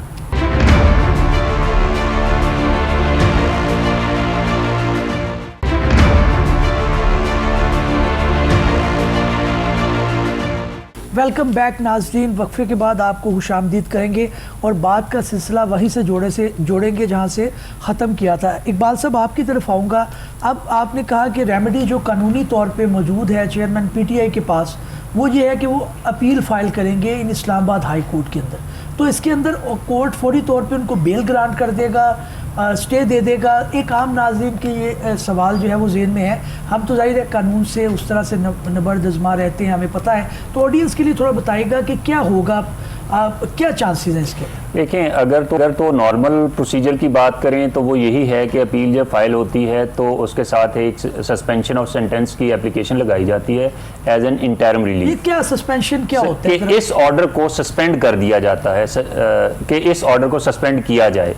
तो उस पे कोर्ट जब तक इसका फाइनल फैसला नहीं होता अपील का, तो इसको सस्पेंड किया जाए, यानी उनको बाहर भेज दिया जाएगा। जी, उसको that is just like a bail. तो उसके बाद जब वो सस्पेंड होता है तो वो उसको रिलीज कर दिया जाता है। अच्छा, और इसके लिए भी ये चूंकि 3 साल की उन्होंने डोज दी है, जो कि एक्चुअली मैक्सिमम डोज है इस केस में, इससे ज्यादा वो दे ही नहीं सकते थे। थोड़ा बता दीजिएगा नाज़रीन को कि it was possible for the जज के वो चाहते तो पनिशमेंट इससे कम भी हो सकती थी। जी, चूंकि अप टू 3 इयर्स है, कम हो सकती थी वो मिनिमम मुझे अब याद नहीं उसमें कितनी है, लेकिन वो मिनिमम से लेके मैक्सिमम तक हो सकती है जो कानून में लिखा हुआ है। तो अगर for example up to 3 years है तो वो फिर चाहे 1 दिन की भी हो सकती, 10 दिन की भी हो सकती, 1 साल की भी हो सकती, 1.5 साल की भी हो सकती और 3 साल की भी हो सकती है। तो उन्होंने फुल डोज जितनी वो दे सकते थे ना, उन्होंने वो दी है। लेकिन ये चूंकि 3 साल तक की ये सेंटेंस है, इसलिए ये इसको शॉर्ट सेंटेंस बोलते हैं। तो इस तरह के मैटर्स में जब ये अपील के साथ सस्पेंशन ऑफ सेंटेंस की एप्लीकेशन जाती है तो वो सिंपली एक लाइन में इसको सस्पेंड कर देते हैं कि ये it's short sentence has suspended till final disposal of the main appeal. तो उसके बाद फिर इसके अंदर अच्छा, लेकिन मैं एक और अर्ज करूंगा, लेकिन अगर मैं ऑनरेबल इस्लामाबाद हाई कोर्ट का भी अगर कंडक्ट देखूं तो वो भी मुझे इस केस में कम से कम वो कहीं ना कहीं वो एट पार नज़र नहीं आता, क्योंकि ये जैसे पिछले केसेस इंटरम ऑर्डर्स के अगेंस्ट इस केस में ऊपर गए तो वहाँ पे आपने देखा कि किसी केस में उनको कोई रिलीफ नहीं मिलता, जबकि ये मेरे ख्याल में एक केस जो है वो ये स्टे ऑफ प्रोसीडिंग्स का केस बनता था। एक जो फॉर एग्जांपल जैसे कि उनकी ग्राउंड थी कि ये इनके फेसबुक अकाउंट पे जज साहब के इमरान खान के अगेंस्ट ये पोस्ट मौजूद हैं, जो कि वो कह रहे हैं कि ये मेरा ही है, अकाउंट मेरा ही है, लेकिन पोस्ट मेरी नहीं। भाई कौन फरिश्ते आके कर गए हैं? इकबाल साहब, ये चीजें मेरे ख्याल में वहां से भी अगर तो नॉर्मल केस की बात करें तो उसमें तो मैंने आपको प्रोसीजर बता दिया कि उसमें क्या होना है। एक सेंटेंस में इसने सस्पेंड हो जाना है कि ये शॉर्ट सेंटेंस है। मैं थोड़ा सा अगर आपको कतई कलामी माफ, मुझे थोड़ा सा अगर आप एक्सप्लेन कर सके। देखिए, ऑनरेबल हाई कोर्ट ने आपको, उन्होंने एक सवालनामा बना दिया और इतना स्पेसिफिक कर दिया अपने ऑर्डर को, और कोर्ट को डायरेक्ट किया नीचे लोअर कोर्ट को और सेशन कोर्ट को कि जनाब आप इनके ऊपर अपनी फाइंडिंग दें। तो क्या आप समझते हैं कि इससे ज़्यादा रिलीफ हो सकता था? क्योंकि फाइंडिंग मौजूद नहीं थी ट्रायल कोर्ट की जिसके ऊपर वो कोई बात करते, तो उन्होंने रिमांड करके स्पेसिफिक सर इस केस में तो रिमांड कर दिया, ये दुरुस्त बात है, लेकिन जो दूसरा मामला था कि इनको विटनेसेस पेश नहीं करने, उसके अंदर नोटिस हुए। सर नोटिस हुआ है, साथ उनकी एप्लीकेशन थी फॉर स्टे ऑफ प्रोसीडिंग्स। जब आप उसको स्टे नहीं करेंगे तो वो तो फैसला करेगा ना, उसको तो आप मौका दे रहे हैं कि कर ले भाई, कर ले फैसला। नहीं वो ठीक है, अब उसके अंदर उन्होंने जो कंडीशन लगा दी उसकी वायलेशन है, तो वो कोर्ट खुद देखेगी कि जनाब जो कंडीशन लगाई गई थी, जो सवालनामा दिया गया ट्रायल कोर्ट को, उसके ऊपर तो कोई उस तरह से बात आई नहीं, आर्गूमेंट उनके सुने नहीं गए।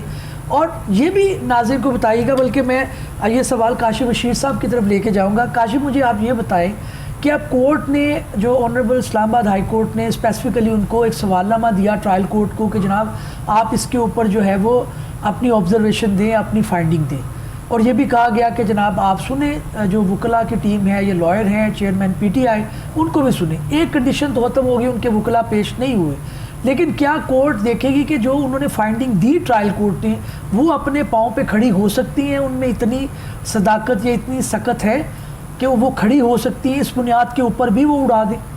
अच्छा, इसमें जो हुमायूं दिलावर साहब हैं, उन्होंने जिस तरह का उनका फैसला और जिस तरह उन्होंने कोर्ट कंडक्ट की, देखिए अदालत के जो हैं वो दो मुख्तलिफ तरीक़ाकार होते हैं। एक के जज साहब जो है ना वो कोर्ट कैसे कंडक्ट करते हैं, और दूसरा कि वो फैसला कैसे करते हैं। अब ये दोनों जो चीज़ें थी वो तसुब से भरपूर थी जी। जितने अच्छे अंदाज में जज साहब ने प्रोसिक्यूटर से भी अच्छा रोल निभाया है, वो जज नहीं थे, वो इतने अच्छे प्रोसिक्यूटर इसमें साबित हुए हैं जी कि यानी कि वो प्रोसिक्यूशन की भी ज़रूरत नहीं थी उनको। सज़ा देखिए जैसे इकबाल साहब ने बताया कि वो मैक्सिमम डोज उन्होंने दी। अब वो 3 साल और 1 लाख रुपया उन्होंने जुर्माना किया, इससे ज़्यादा वो दे नहीं सकते थे। अगर मुमकिन होता ना तो मेरा ख्याल है कि उनका बस नहीं चल रहा था, वो ये कह देते कि खान साहब को वहाँ से ना पैदल यहाँ तक लेके आए। यह इज़्ज़ाती जो उनका एक तासुब था वो कोर्ट में भी छलकता रहा, वो उनकी जो सोशल मीडिया अकाउंट्स हैं वहाँ पे भी सब ने देखा। यानी कि मैं हैरान हो गया मेरे सामने जब वो पोस्ट आई जो उन्होंने फेसबुक पे शेयर की हुई थी। यानी कि ये तो एक आम पॉलिटिकल वर्कर अपने पॉलिटिकल अपोनेंट के लिए इस तरह की पोस्टें जो है वो करते हुए झिझकता है, शर्माता है, जिस तरह की उन्होंने पोस्टें जो है चेयरमैन पीटीआई के मुतल्लिक की हुई थी। तो ये यानी कि देखें ना, कदम कदम पे जो है आपको लफ्ज़ें नज़र आ रही हैं, कदम कदम पे आपको उनका तसब्बुब नज़र आ रहा है। कानून की तो बात ही ना करें। ये तो यानी कि हमने तो इस तरह तो समरी ट्रायल भी नहीं होते। आप गवाहान को नहीं सुन रहे, आप गवाहान पेश करने से पहले ही उनको इररिलेवेंट कह रहे हैं। आपको क्या पता कि उस गवाह ने पेश होके क्या कहना है। आप देखें छुट्टियों में हम बैठे हुए हैं, या लाहौर में बैठे हुए हैं, पंजाब में इस वक्त छुट्टियाँ हैं, जुडिशरी में, हाई कोर्ट्स में भी छुट्टियाँ हैं, लोअर जुडिशरी में भी छुट्टियाँ हैं। आप मुझे बताएं, आप भी प्रोफेशनल वकील हैं, मसरूफ़ वकील हैं, मैं भी मेरे पास भी चंद ब्रीफ पड़े हुए हैं, या इकबाल साहब बैठे हुए हैं, ये भी प्रोफेशनल वकील हैं। हमें आप बताइए ना कि हम कितने ट्रायल्स हैं जो हम कर रहे हैं। एक बात, दूसरी बात ये कि लोग जिनकी ज़मानतें जो हैं वो अभी तक जो है वो नहीं सुनी जा रही, जो साने 9 मई के हवाले से केसेस चल रहे हैं लाहौर हाई कोर्ट के अंदर, उसमें बेंच अवेलेबल नहीं है। सैकड़ों लोग जिनकी बेलें लगी हुई हैं, मेरा ख्याल में 400 के करीब लोग हैं शायद, उनकी बेलें लगी हुई हैं और छुट्टियों की वजह से बेंच अवेलेबल नहीं है।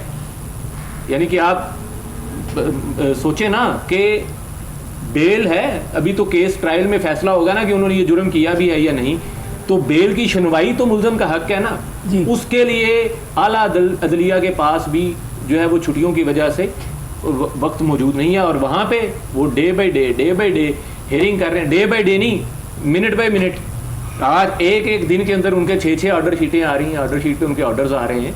तो ये तो मैंने पहले भी जैसे कहा कि ये पाकिस्तान की अदालती तारीख का एक शर्मनाक तरीन फैसला है, और ये हम कानून के तालिब इल्म हैं, हम आगे देखते रहेंगे। ये बतौर प्रेसिडेंट इस्तेमाल होगा कि इतने बुरे फैसले भी इन अदालतों से हमें देखने को पढ़ने को मिले। मौलवी साहब, मैं आपकी तरफ आऊँगा। क्या वजह है, कोई गवर्नमेंट को उजलत थी, कोई प्रोसिक्यूशन को उजलत थी?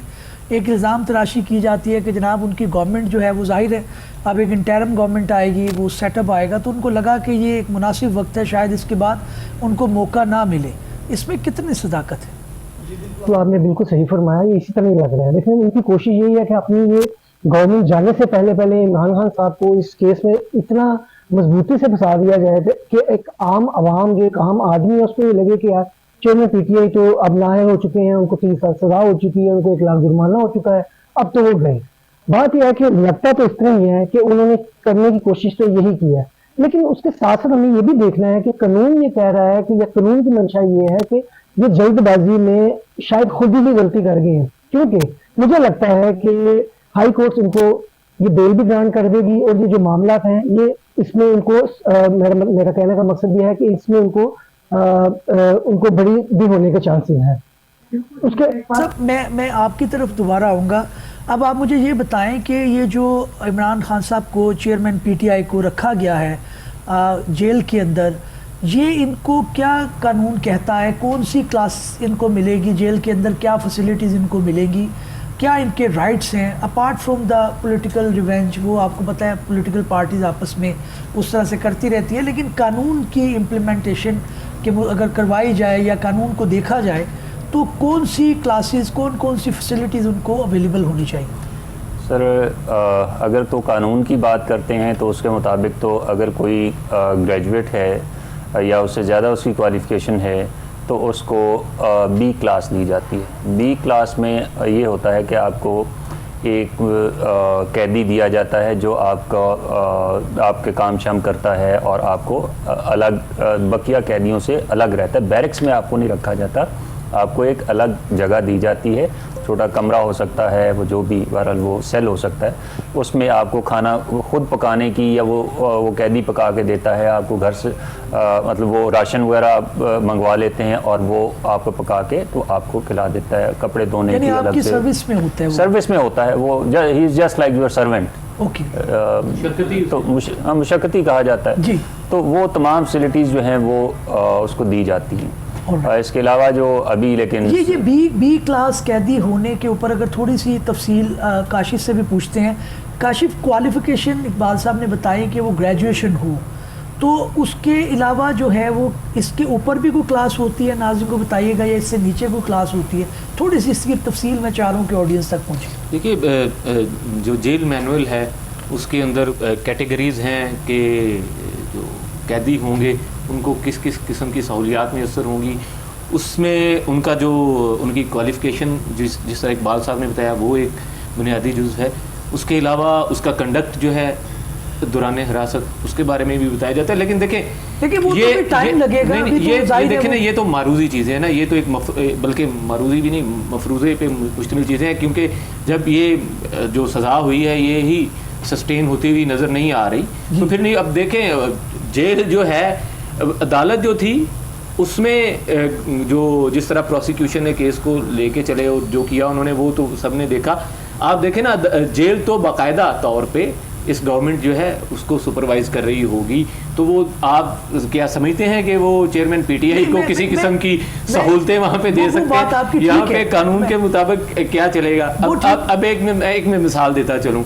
अभी गुज़िश्ता दिनों जो तहरीक इंसाफ के सदर हैं, साबिक वज़ीर आला चौधरी परवेज़ इलाही साहब, वो भी इस वक्त हिरासत में है जेल के अंदर, तो उनकी तरफ से भी एक पिटीशन फाइल की गई कि और उनको मोअज़्ज़ज़ लाहौर हाई कोर्ट ने बी क्लास ग्रांट की।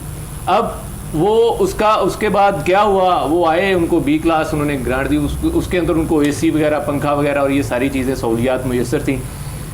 तो वो आए, एक दफ़ा उन्होंने ये सारी चीज़ें चौधरी साहब को उस कमरे में लेके गए, परवेज़ इलाही साहब को, एक वीडियो बनाई, चंद तस्वीरें बनाई और फिर उनको वापस उसी कमरे में ले गए।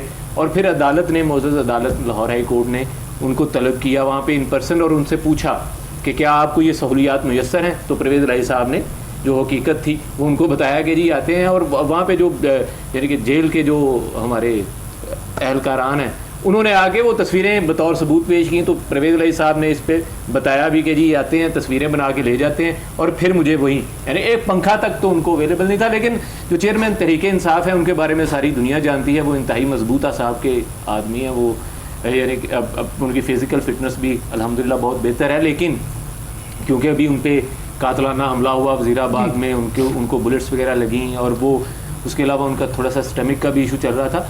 तो एज मैं ये नहीं कहता कि साबिक़ वज़ीर आज़म होने की वजह से उनको कोई ख़ुसूसी, हालांकि कानून हमारा इजाज़त देता है कि उनको ख़ुसूसी कोई सहूलतें या मुयस्सर हो, लेकिन एज उनकी जो फ़िज़िकल कंडीशन है, जिस तरह के वो हालात से गुजरे हैं, उस तरह भी ये काम पाकिस्तानी शहरी। मैं काशिफ आपकी तरफ दोबारा आता हूँ। अभी हमें ज्वाइन किया है हमजा भट्ट साहब ने, एडवोकेट, हाई कोर्ट है, माहिर कानून है, अपना वकालत के अंदर अच्छा एक मुकाम रख, उससे पूछते हैं कि वो इस फैसले को किस नज़र से देख रहे हैं, क्या ये फ़ैसला दुरुस्त है, इसके अंदर कानूनी तकाज़ों का एहतराम किया गया है, उनकी पाबंदी की गई है, या इसके अंदर सरीहन जो है वो उसकी हिला वर्जी की गई है, जैसे कि मोस्टली मेरे पैनलिस्ट का कहना है।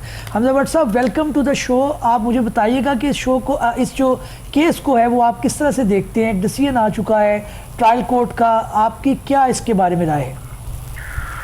भट्ट साहब, firstly thank you so much मुझे इनवाइट करने के लिए। मैंने ऑनेस्टली टेलिंग यू कि मैंने अभी इसको इतना डिटेल लेंथ पे तो नहीं देखा, लेकिन मैं आपको क्रक्स जो जिस बेसिस के ऊपर ये फैसला रेंडर किया गया है, मैं अगर बेसिस आपके सामने रख दूं तो शायद नतीजा आप खुद ही आस कर लेंगे कि whether this judgment is absolutely in terms of law or not.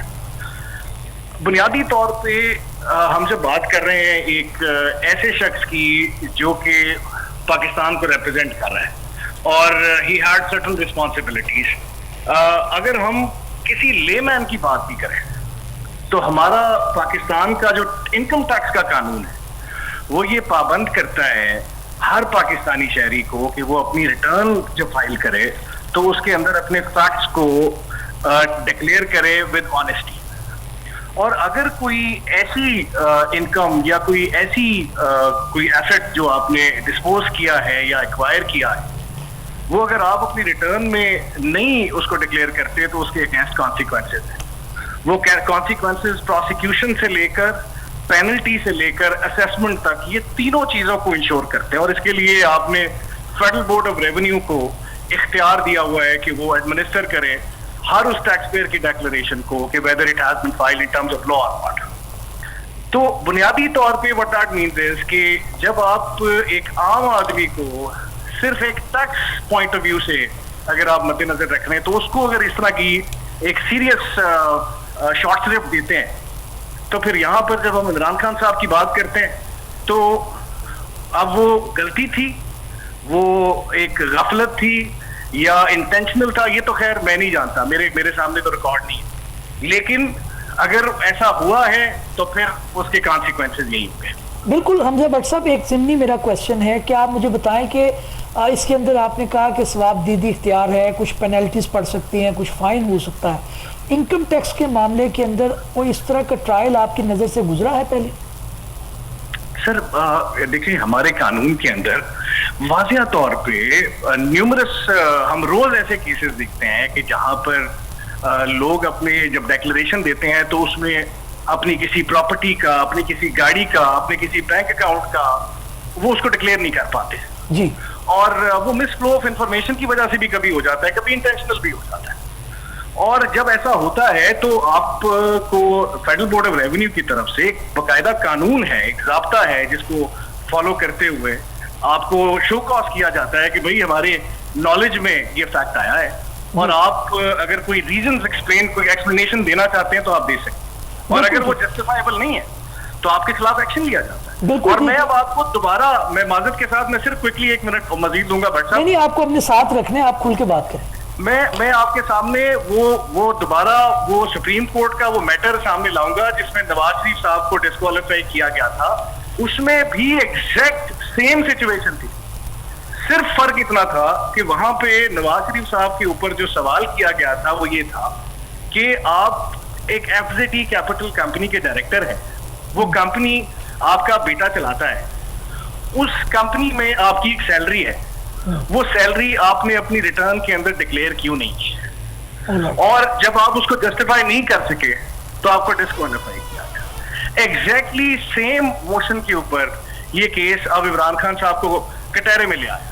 नहीं, बस बात ये कि वो भी जजमेंट जो है उसको भी तनकीद का निशाना बनाया जाता है, और इस जो है वो मामले के अंदर जो चेयरमैन पीटीआई हैं उनको भी यही तनकीद आ रही है उनकी जानिब से कि जनाब ये इतना बड़ा कोई इसके ऊपर पीनल कॉन्सिक्वेंसेस को आपको कुछ दूसरी चीज़ नहीं मिली तो आपने कहा इस मामले को आप लेके चलें।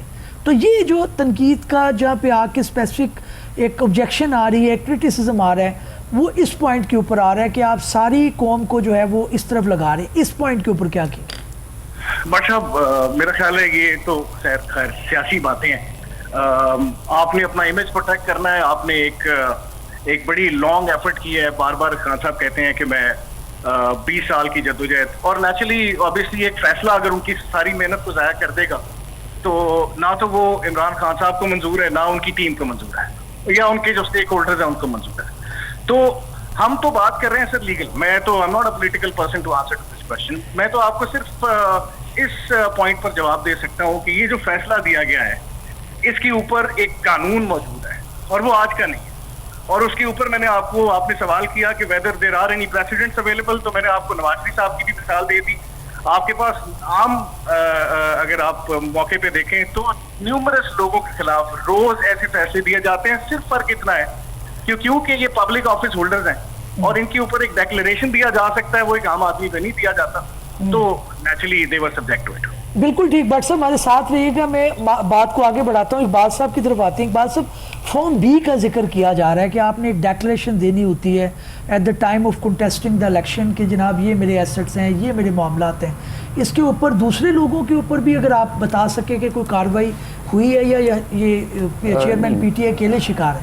अच्छा नहीं, ये मेरे ख्याल में इनिशियल जो at the time of submission of जो डॉक्यूमेंट्स हैं at the time of contesting election, ये उसकी बात नहीं हो रही।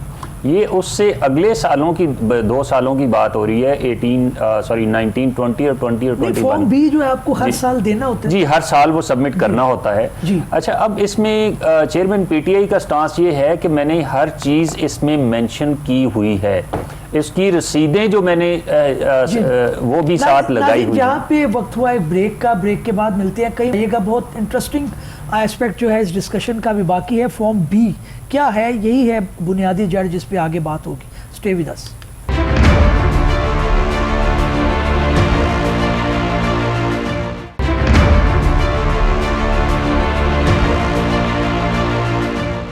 वेलकम बैक नाज़रीन। बात का सिलसिला वहीं से शुरू करते हैं जहां पे छोड़ा था, और इकबाल साहब जो है वो फॉर्म बी के बारे में बता रहे थे। ये पॉलिटिशियन जो इलेक्शन कॉन्टेस्ट करते हैं और मेंबर नेशनल असम्बली बनते हैं, इनके ऊपर ये पाबंदी है, ये कायद व ज़वाबित उनको फॉलो करने होते हैं कि वो फॉर्म बी जमा कराएं। अगर आम ज़ुबान में बात की जाए तो फॉर्म बी एक ऐसा फॉर्म है जिसके अंदर वो अपने असासाजात के बारे में, कितनी उनके पास जो है वो ज्वेलरी है, कितने मकान हैं, कितने प्लॉट्स हैं, शायद इस तरह की उसके अंदर बात है। तो इकबाल साहब से पूछते हैं, वो बता रहे थे। इकबाल साहब काइंडली थोड़ा सा हमारी ऑडियंस को आप टीच कीजिएगा, थोड़ा गाइड कीजिएगा कि फॉर्म बी बुनियादी तौर पर, एक तो आपने कहा कि एनुअली इसको जमा करवाना होता है, दूसरा आप ये कह रहे हैं कि जनाब ये उन्होंने जमा करवाया है चेयरमैन पीटीआई ने। थोड़ा सा काइंडली एलेबोरेट अगर आप कर सकें। जी, जैसा कि आपने फरमाया बट साहब, फॉर्म बी एक्चुअली ऐसा फॉर्म है जो हर साल आपने सबमिट करना है और उसमें अपने एसेट्स की डिटेल देनी है कि इस साल आपकी इतनी इनकम थी, इतनी ये आपने असासाजात बनाए और इतनी ये आपका एक्सपेंस हुआ और ये चीज़ें आपके इस वक्त मौजूद हैं, आपका असासा है। और उसके साथ आपने एक एफिडेविट सबमिट करना होता है कि contents of the form be are correct as per his best of his knowledge. तो एक्चुअली जो खान साहब का स्टांस है, सॉरी खान साहब जी चेयरमैन पीटीआई साहब का स्टांस है, वो ये है कि मैंने अपने एसेट्स को प्रॉपर्ली डिक्लेयर किया है, और ये अगर कोई गलती हुई भी है जो कि वो तो वो कॉलम में जो है, फॉर एग्जांपल ज्वेलरी के कॉलम में अगर आपने इंपॉर्टेंट चीज़ें आपने लिख दी हैं तो वो ये तो हो सकता है, लेकिन मैंने उस सब की जो मैंने घड़ी बेची, तहाइफ का कॉलम भी होता है? नहीं, तहाइफ का कोई अलग से कोई कॉलम नहीं होता, और तहाइफ का एक्चुअली ये केस भी नहीं है। मैं समझ जो जैसा कि चीमा साहब ने शुरू में फरमाया था, ये तहाइफ का केस नहीं, एक्चुअली तोहफा बेच कर जो इनकम आई उस इनकम को डिक्लेयर ना करने का केस है। तो एक्चुअली उसके लिए कोई अलग से चूंकि कोई कॉलम मौजूद नहीं होता, इसलिए चेयरमैन पीटीआई साहब का कहना है, इसलिए उस फॉर्म में कहीं ये मेंशन अलग से किया नहीं जा सकता, और मैंने अपने इनकम टैक्स रिटर्न में वो चीज़ें शामिल की हुई हैं और उसकी रसीदें भी साथ लगाई हुई हैं। तो मैंने कौन सा ऐसा जुर्म किया है जिसकी मुझे सजा दी जा रही है? बिल्कुल ठीक है। एक एस्पेक्ट तो ये है सर। मैं वापस आता हूँ आपकी तरफ। मैं हमजा भट्ट साहब को मुखातिब करना चाहूँगा। भट्ट साहब, आप मुझे बताएं कि ये मामला ठीक है, ये राइट है गवर्नमेंट का, प्रोसिक्यूशन का, कि अगर किसी ने कोई इस तरह की वायलेशन की है, कोई लॉ ब्रेक किया है, तो उसके ऊपर कानूनी कार्रवाई बिल्कुल होनी चाहिए। लेकिन राइट टू फेयर ट्रायल जो है वो तो ऑर्डिनरी सिटीजन का भी राइट है, और अगर आप लीडर हैं तो जाहिर है उसका भी आपका राइट है। उनका ये कहना है कि जनाब मुझे विटनेसेस ही पेश नहीं करने दिए गए, जो मुतल्लिका विटनेस थे उनको इररेलेवेंट कहते हुए बिफोर द देयर टेस्टिमनी या उनकी स्टेटमेंट, ये कैसे गर्दाना जा सकता है कि वो रेलिवेंट थे या नहीं थे? बाद में आप कह देते, उनका बयान आ जाता है, इन चीफ आता, आप कहते जनाब ये रेलिवेंट नहीं है, मैं डिस्कार्ड करता हूँ। तो court did not allow that witness to come into the court. तो ये राइट टू फेयर ट्रायल की एक आप समझते हैं कि उसको मना किया गया? बट साहब देखिए, राइट टू फेयर ट्रायल के ऊपर तो हमारे पास एपेक्स कोर्ट्स हैं, जब ये अपील में जाएं और वहां पे जाकर ये जस्टिफाई कर सकते हैं कि ये वेदर इनको फ्री ट्रायल का मौका मिला या नहीं मिला।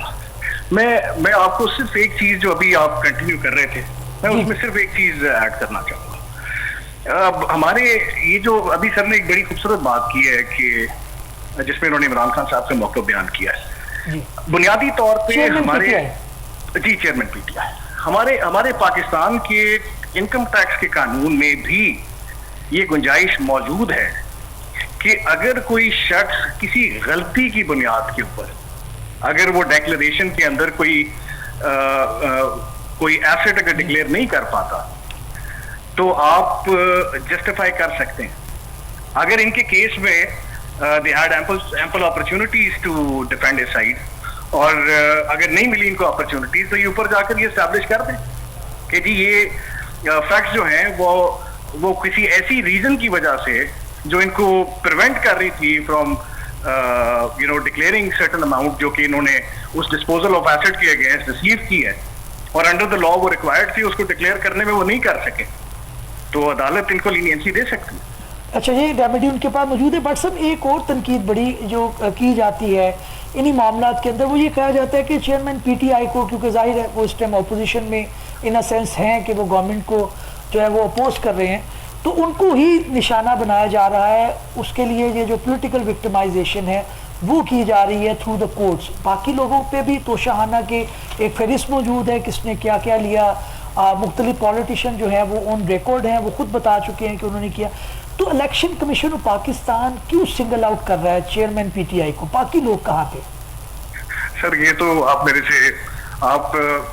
मेरी जुबान से कुछ ऐसा निकलवाना चाह रहे हैं जो मैं नहीं देना चाहता, लेकिन मेरी आपको जो हम्बल गुजारिश है कि ये जो पॉलिटिकल साइड का नैरेटिव है ये मेरे से ना पूछे मुझे।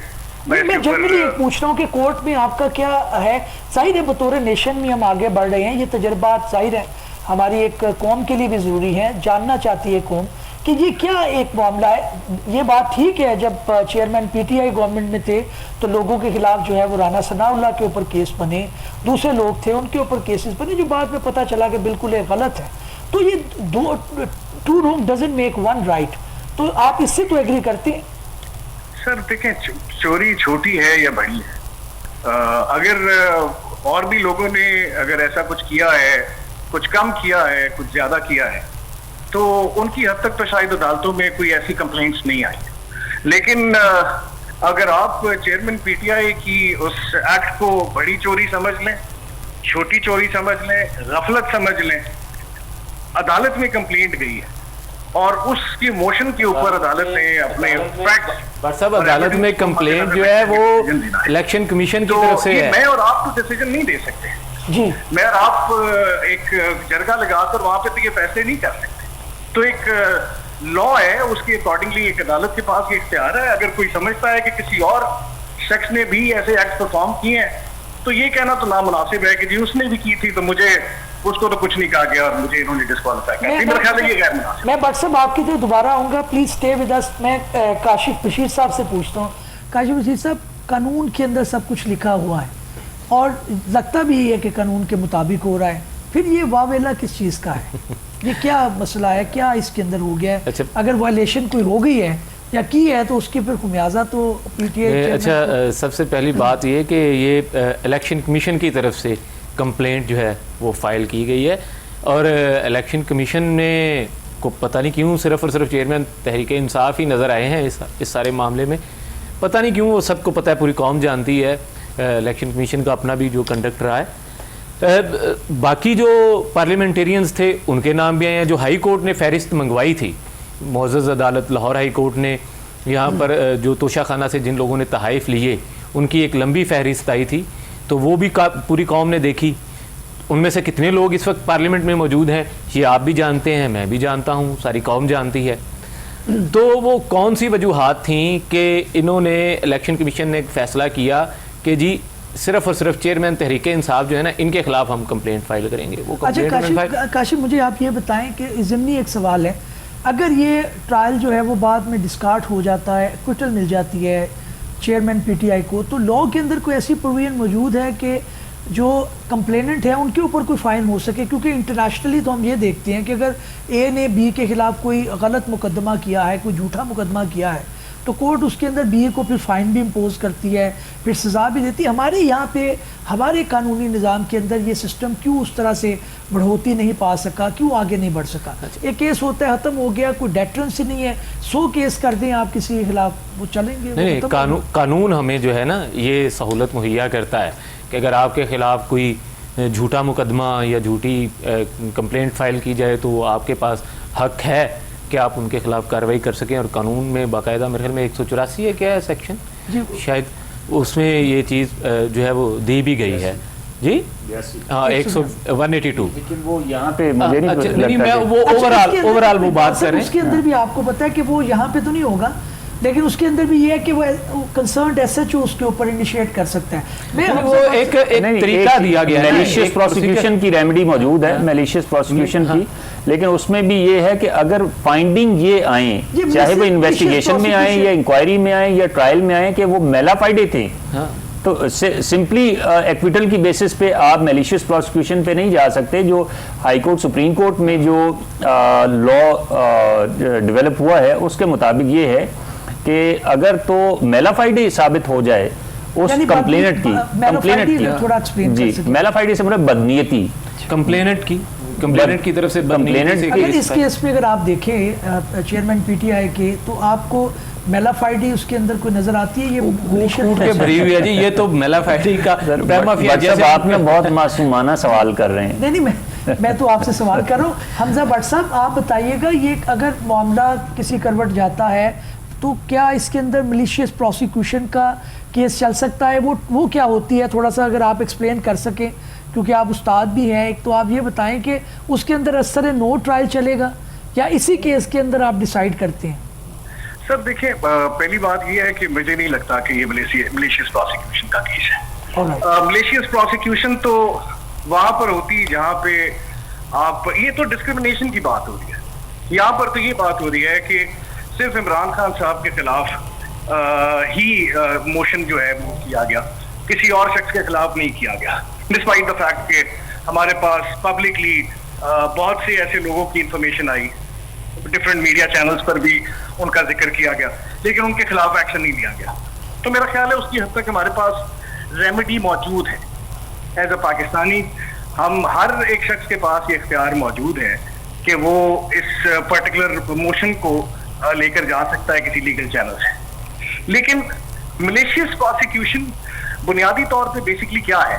मलेशियस प्रोसिक्यूशन यहाँ पर ये है कि अगर ये ऑन रिकॉर्ड आ जाए कि किसी शख्स ने कोई criminal case with bad intent अगर इनिशिएट किया और अदालत उसमें ये अपनी ओपिनियन रेंडर कर दे कि ये शख्स जो है, जिसने जो कंप्लेनेंट है, उसने किसी मेलाफाइडी बेसिस पे, अल्टीरियर मोटिव बेसिस के ऊपर पुलिस की कनाइवेंस के साथ ये केस रजिस्टर्ड किया था, जो कि ऑन फेस ऑफ इट साबित नहीं होता, तो फिर मलेशियस प्रोसिक्यूशन। तो यहाँ पर तो सिर्फ मलेशियस प्रोसिक्यूशन का सिनेरियो है ही नहीं, ये तो एक एब्सोल्यूट डिफरेंट पिक्चर है जो हम देख रहे हैं। बिल्कुल ठीक है भट्ट साहब, प्लीज स्टे विद अस। आपसे दोबारा बात करते हैं। मैं इकबाल साहब की तरफ वापस आता हूँ।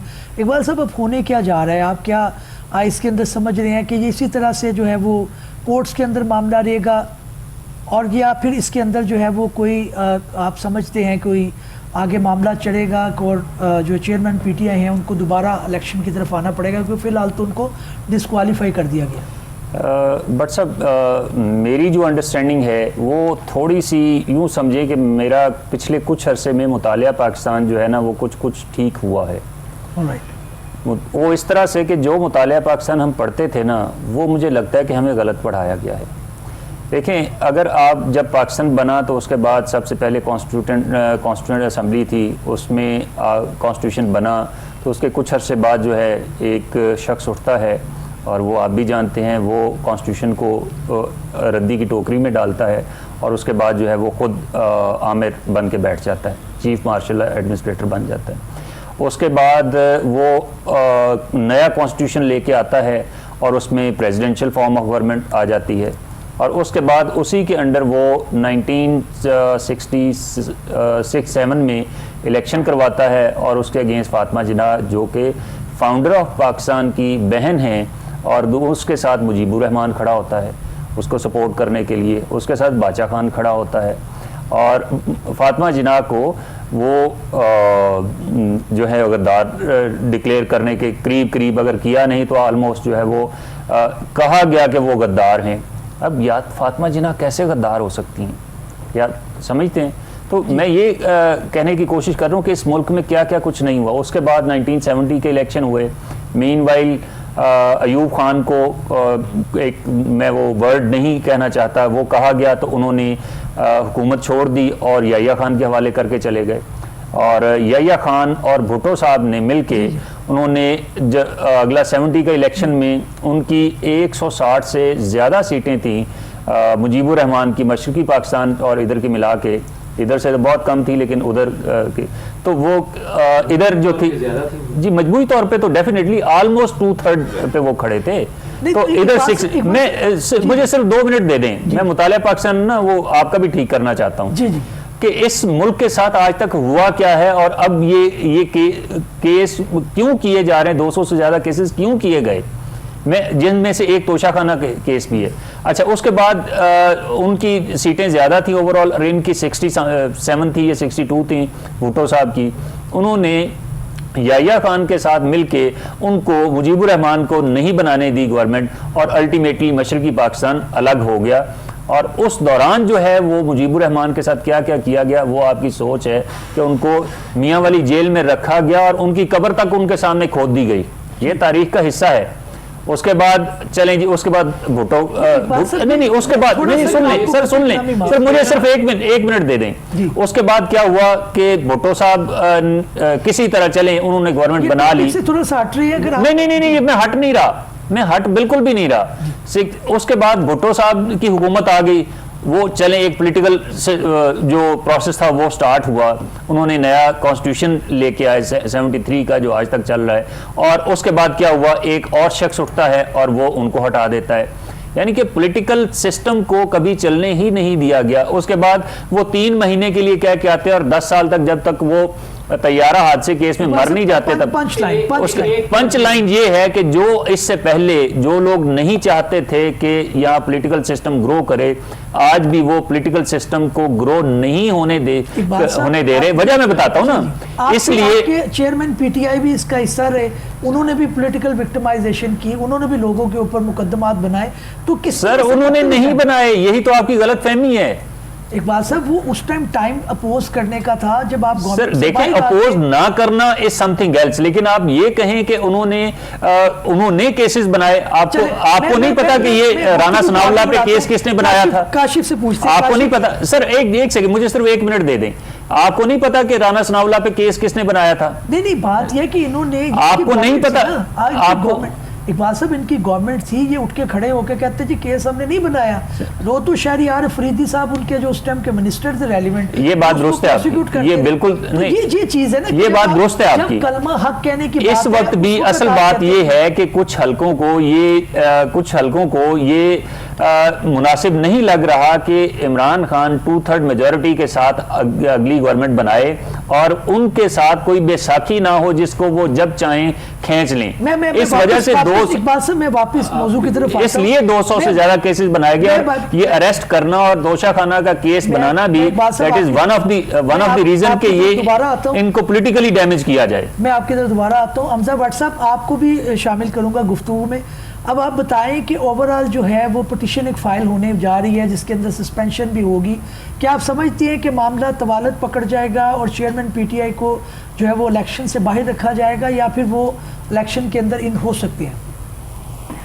मतलब ये देने के एक ऐसा सवाल है जो कि नहीं, मैं आपको कोर्ट के सिनेरियो में पूछ रहा हूँ कि पिटिशन के अंदर क्या इतना टाइम लग जाता है या ये स्पेशल केस के तौर पे ट्रीट होकर उनको जो है वो वापस उनकी एंट्री हो सकती है? मैं उस बेस के ऊपर पूछ रहा हूँ। एब्सोल्युटली नहीं।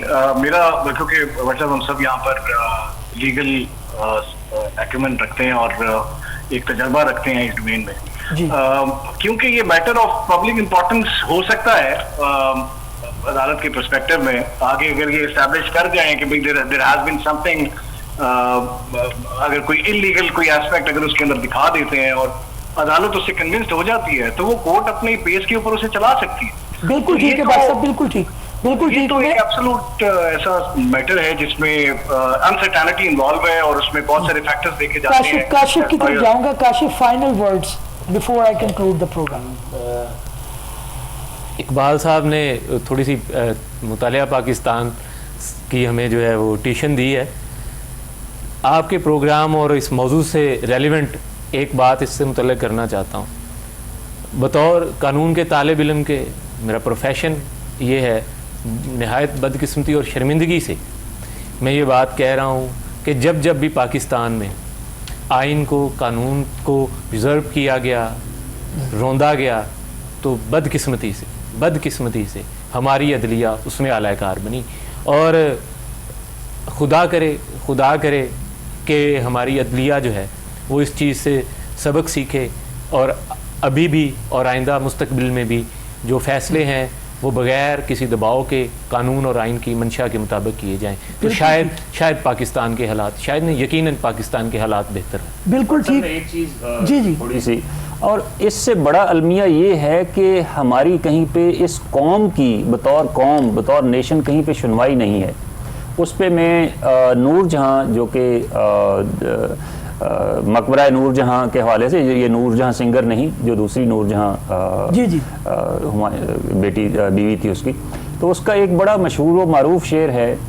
तो वो ये था कि ए अंदलीब नादां गौगा मकुन दरीजा, ए अंदलीब नादां गौगा मकुन दरीजा, नाजुक मिजाज शाहां ताबे सुखन नदारद। जी।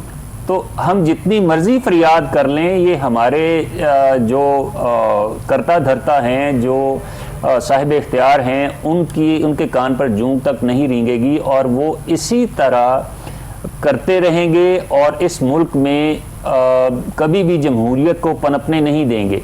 क्योंकि जमहूरियत पनपेगी तो वो एक्चुअली उनकी डिफीट होगी, उनका जो इक़्तिदार का राइट एक्चुअली नहीं है वो, लेकिन वो समझते हैं कि ये हमारा इक़्तिदार का राइट है, वो ख़त्म हो जाएगा। बिल्कुल ठीक। उसके लिए बहुत जुर्रत की ज़रूरत है, वो शायद हमारी कौम में नहीं है। बिल्कुल ठीक। मेहर मोहम्मद इकबाल साहब अपने ख्यालात का इजहार कर रहे थे। बहुत शुक्रिया मेहर मोहम्मद इकबाल साहब। काशिफ रशीद साहब एडवोकेट हाई कोर्ट, बहुत शुक्रिया। मोहम्मद अली भट्ट साहब एडवोकेट हाई कोर्ट, बहुत शुक्रिया। हमजा भट्ट साहब एडवोकेट हाई कोर्ट, बहुत शुक्रिया। नाज़रीन, हमने कोशिश की कि इस केस के जितने पहलू हैं उनको उजागर किया जा सके और ये फ़ैसला जो है वो कौम पे छोड़ा जाए कि हम बतौर नेशन किस तरफ जा रहे हैं। थोड़ा बहुत टॉपिक से हटकर भी बातें हुई, कुछ मुताले पाकिस्तान की भी बातें हुई, कुछ कानून की भी बातें हुई। बहुत शुक्रिया हमें ज्वाइन करने का, इस उम्मीद के साथ कि हमारी ये काबिश आपको पसंद आई होगी। किसी नए कानूनी, आइनी या सियासी मौजू के साथ हाजिर हिकमत होंगे। तब तक के लिए इजाज़त दीजिए। अल्लाह हाफ़िज़।